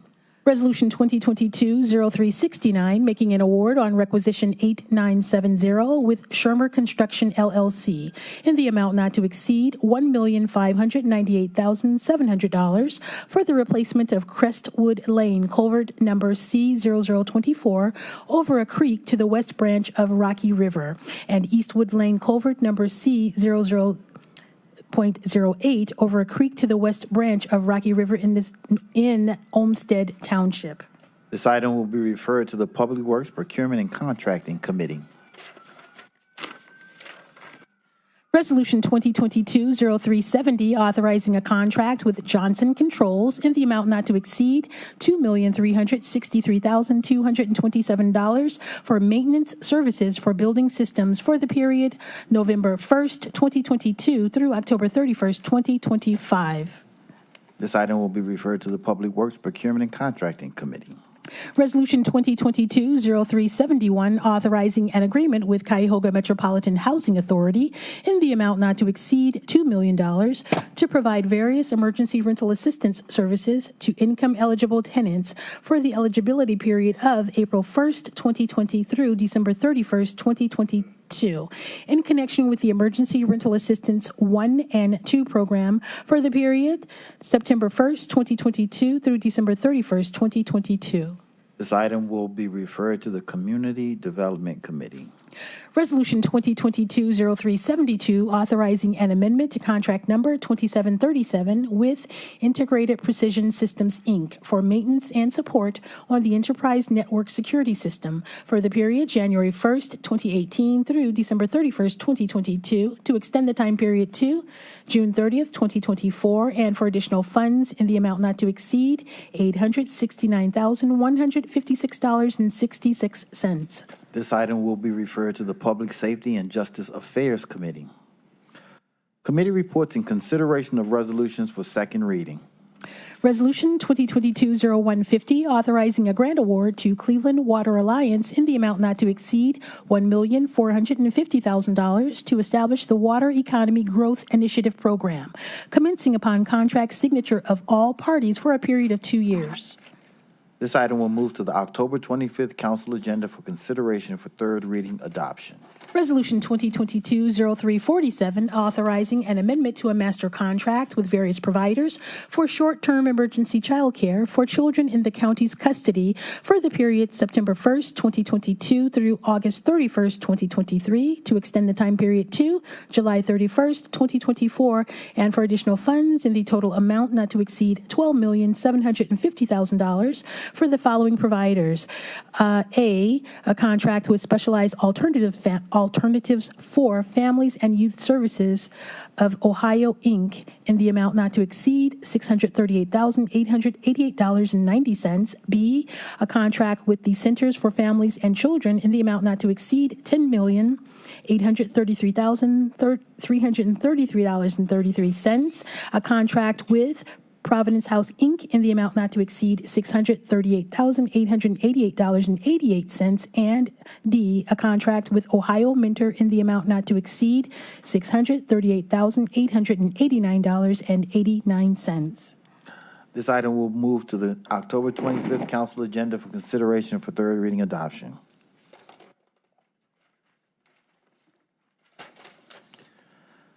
Committee reports in consideration of resolutions for second reading adoption under suspension of rules. Can I have a motion to suspend the rules? Mr. President, I move to suspend the rules. Second. Properly moved and seconded. All those in favor of suspending the rules say aye. Aye. Opposed? Ayes have it. The rules are suspended.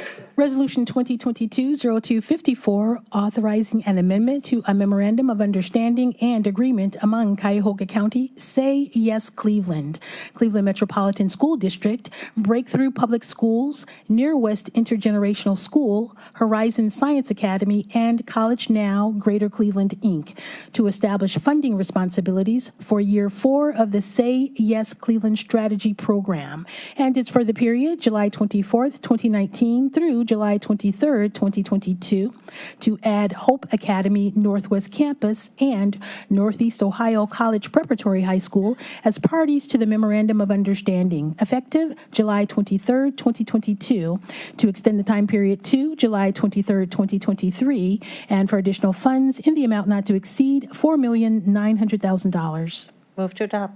Second, Conwell. Thank you. This matter was heard in the Education Committee last week. This is funding that we budgeted for Year 4 of the Say Yes to Education program, and I ask for your support. All right, all those in favor say aye. Aye. Aye. Mr. Opposed? President, can I have my name added? Add Councilwoman Conwell's name. Mr. Chairman, could I have my name added as well? Add Stevens and add my name as well. Please add my, Chairman, please add my name as well. please add my name as well. Duly noted, we have Councilmember Conwell, Stevens, Jones, Tuma, and Miller. Right. Resolution 2022-0343, accepting the revised rates as determined by the Budget Commission, authorizing the necessary tax levies and certifying them to the county fiscal officer. Move to adopt. Second, Sharon. All right, all those in favor say aye. Aye. Opposed? Ayes have it. Resolution 2022-0345, awarding a total sum not to exceed $825,000 to Team Neal as fiscal agent for 3 years of partial revenue guarantee to induce Aer Lingus to start and maintain regular nonstop service from Cleveland, Ohio to the Republic of Ireland for 3 years within the anticipated funding period, January 1st, 2023 through December 31st, 2026. Move to adopt. Second, Conwell. What this, and I appreciate my co-chair handling this committee meeting, Nan Baker. She did a fantastic job. I see we have the head of Team NEO back here, Bill Kaler. What this means is this will be our first international flight out of Cleveland, and I believe a little over 10 years. So this will be a nonstop flight from Cleveland to Dublin. And for those of you who fly into Europe or any of those places, this is going to be a big business component because Dublin is a good jumping off spot to go into England, to go to France, or all the other economic development opportunities out there. And we appreciate about 2 weeks ago, Bill Kaler and our president of our council were able to speak directly in the acceptance with all the principals of Aer Lingus. And I think it's very, very exciting to have this back in place as our first flight. I think it's May of 2023. Is that what my understanding is? Yeah, that's correct. And if those of you who like Guinness, it's a perfect way to get your first fresh Guinness to fly over there. So I encourage everyone to participate in that. I'm sure Mr. Gallagher and I will be there together. Thank you.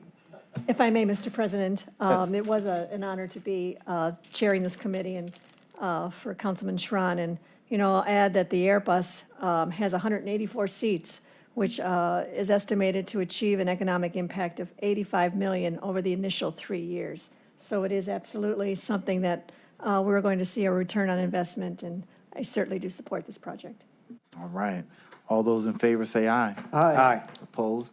Ayes have it. Resolution 2022-0346, authorizing an agreement with City of Lakewood in the amount not to exceed $609,459 to provide various emergency rental assistance services for the eligibility period of April 1st, 2020 through December 31st, 2022 to income-eligible tenants in connection with the Emergency Rental Assistance 1 program for the period October 1st, 2022 through December 31st, 2022. Move to adopt. Second. This was also heard in the Economic Development Committee, and I would like to toss this to Councilwoman Cheryl Stevens, as she is very much involved in this proposal. This is another endeavor by the Department of Development to utilize, to the best of our ability, funds that we received from third parties.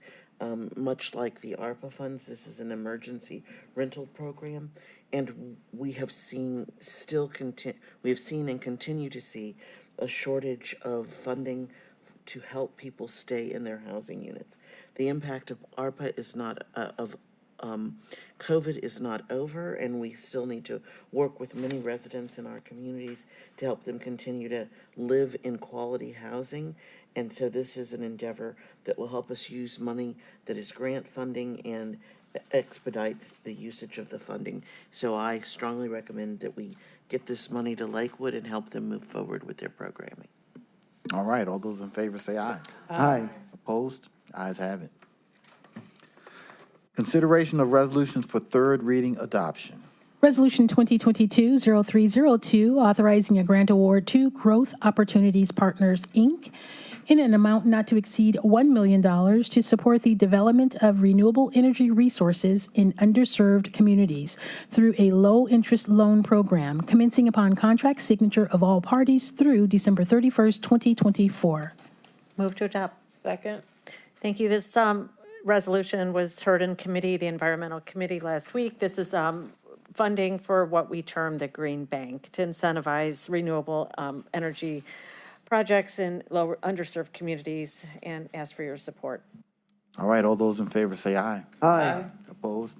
Ayes have it. The resolution is adopted. Mr. Chairman, could you add this to add my name as a sponsor? Let's add Councilwoman Stevens' name. Duly noted. Resolution 2022-0303, authorizing a grant award to College Now Greater Cleveland in the amount not to exceed $2,500,000 for the administration and management of debt repayment scholarships and completion scholarships to eligible post-secondary students in connection with the Cuyahoga County Completion Scholarship Program, commencing upon contract signature of all parties for a period of 2 years. Move to adopt. Second.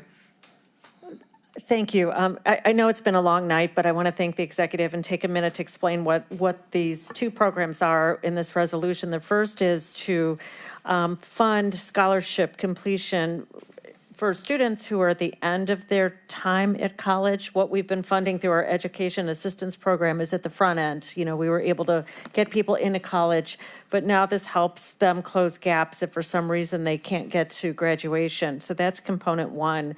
The second component is to help with institutional debt repayment, where students, for whatever reason, especially during COVID, had to drop out of college, university, and were stuck with not only the student loan debt that would never, they can't pay, but more importantly, what this addresses is institutional debt. The colleges will come after them for collection, and they can't get back into school anyplace, and because their records and transcripts won't be released. So these students are virtually trapped in debt and can't move forward to get a degree. So that's the second piece of this, and ask for your support. And again, thank you to Executive Budish for working with me on these two additions to the Education Assistance Program. All right. And I just want to commend Councilwoman Simon, County Executive, and Councilwoman Meredith Turner, who is also a sponsor on this piece of legislation as well. I've gotten calls from just residents in my district as well, who have been unable to go back to school because they have of debt. And to know that this debt could be paid off by Tri-C, Cleveland State, or school, and then allow them to walk in, receive their transcript, and walk in and continue their education. This really is huge. Thank you for your insight and work for this project, and I'm happy to add my name to this as well. And mine. Yes, Councilman Schroen. And it was an education for me to pick up on the fact that these students, some of these debts are parking tickets from where they were. They were administrative. This is not, skip the national arguments and conversation. This is strictly to try and get the kid back started, even though they might have $50 or $100 of administrative debts out there that were done in that respect. And so it was really an eye-opening for me. But the other eye-opening thing, and I'm going to make this statement out to our brand new president of Tri-C, is that Cleveland State is actually taking an initiative to do this on their own. We encourage Tri-C to take this same step. We heard in the hearing that they're trying to talk Tri-C into doing the same thing. So I would encourage both of our local institutions to take that step, and what better way? I mean, if you get a paying student and all you have to do is do a small waiver, it just seems like it's a win-win for everybody. I agree. Mr. Chairman, if you could add my name, please. Add Councilwoman Stevens' name. Duly noted. All right, all those in favor say aye. Aye. Opposed? Ayes I'll have it. recuse myself. One recusal.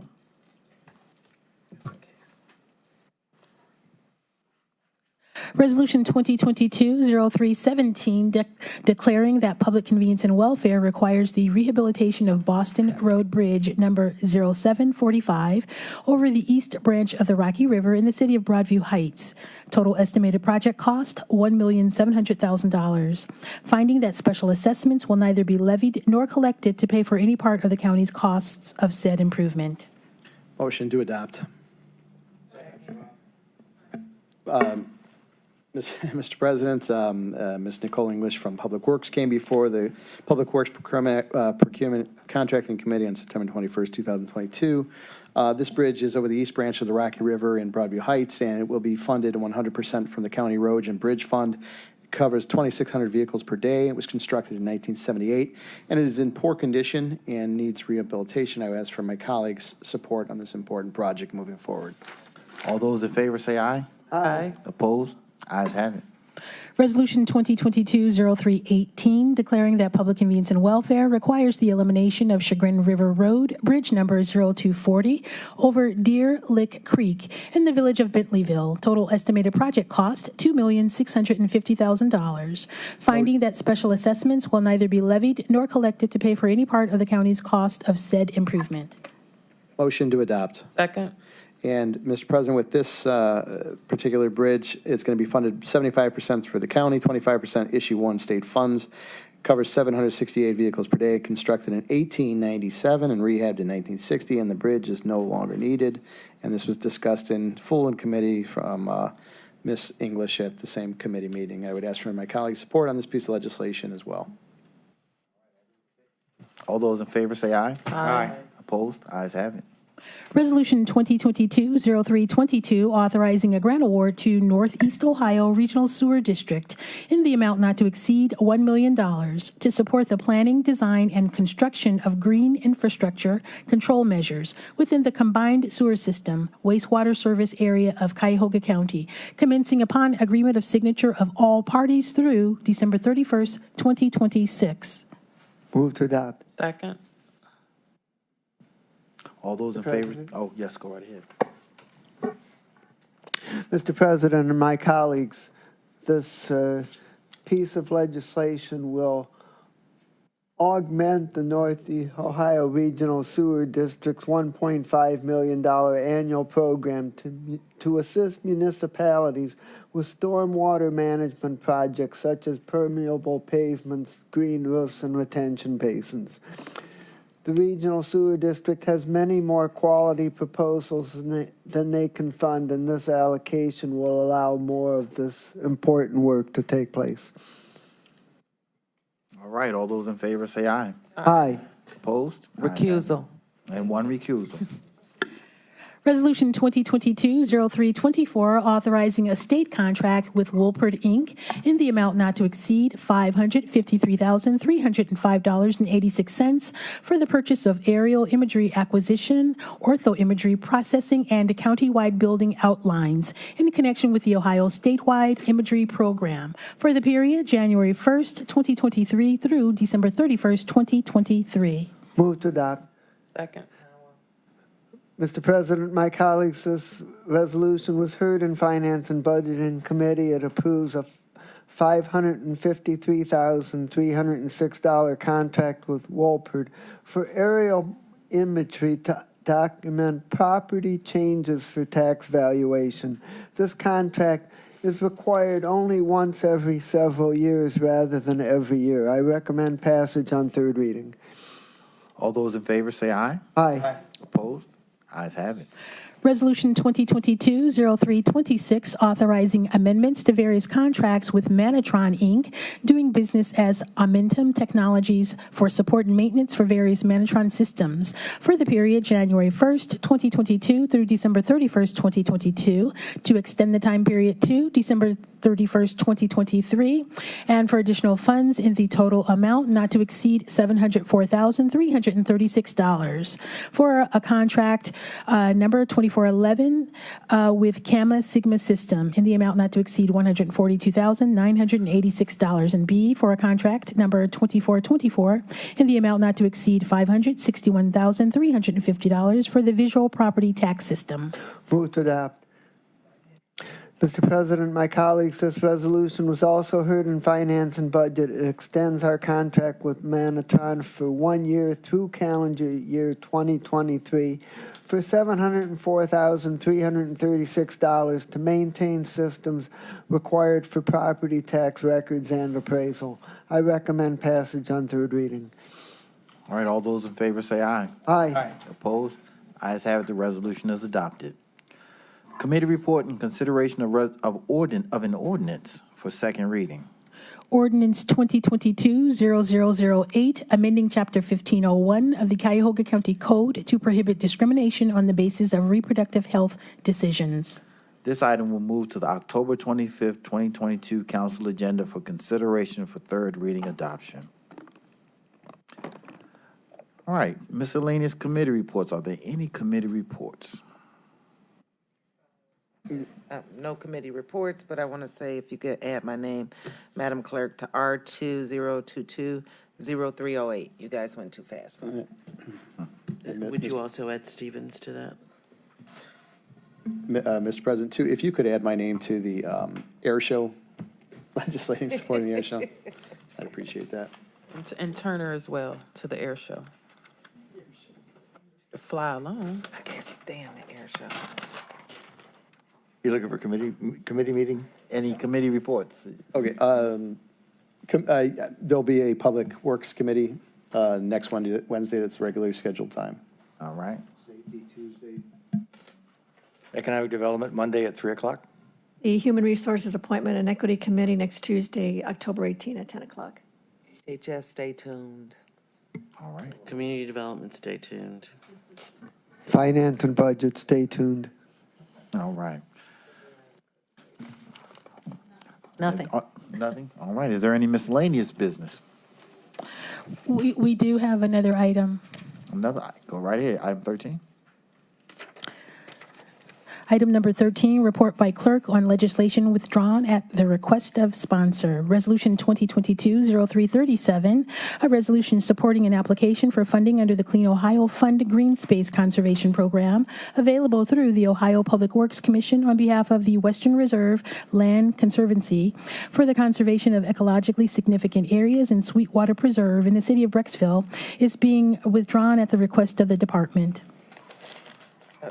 Mr. President, I do have some more miscellaneous, sir. Oh, go right ahead. I was just thinking about the public comment today from the employees from JFSS, Ohio, JFS, yes, all these acronyms. And so I did speak to someone this week in regards to that.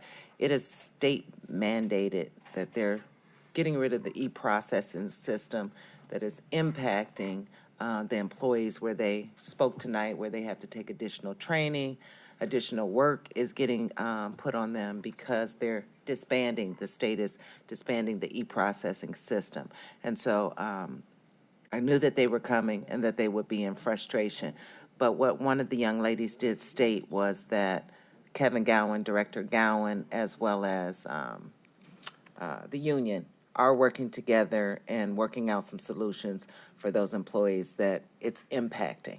Okay. That's one issue that they talked about. And then the other issue, I would say, would go to the point of us possibly making a bad decision in giving raises unilaterally to DCFS, which has now impacted JFSS, without really thinking about that and allowing Director Marshall to roll out her plan next year. So now we have to work out how we're going to accommodate JFSS workers too, because, and so I'll keep you updated, everybody updated in regards to that. More meetings for me, yay. Any other comments? Not? All right. Well, you have put in many hours as part-time councilman. All right. If nothing else holds our attention, our meeting is now adjourned.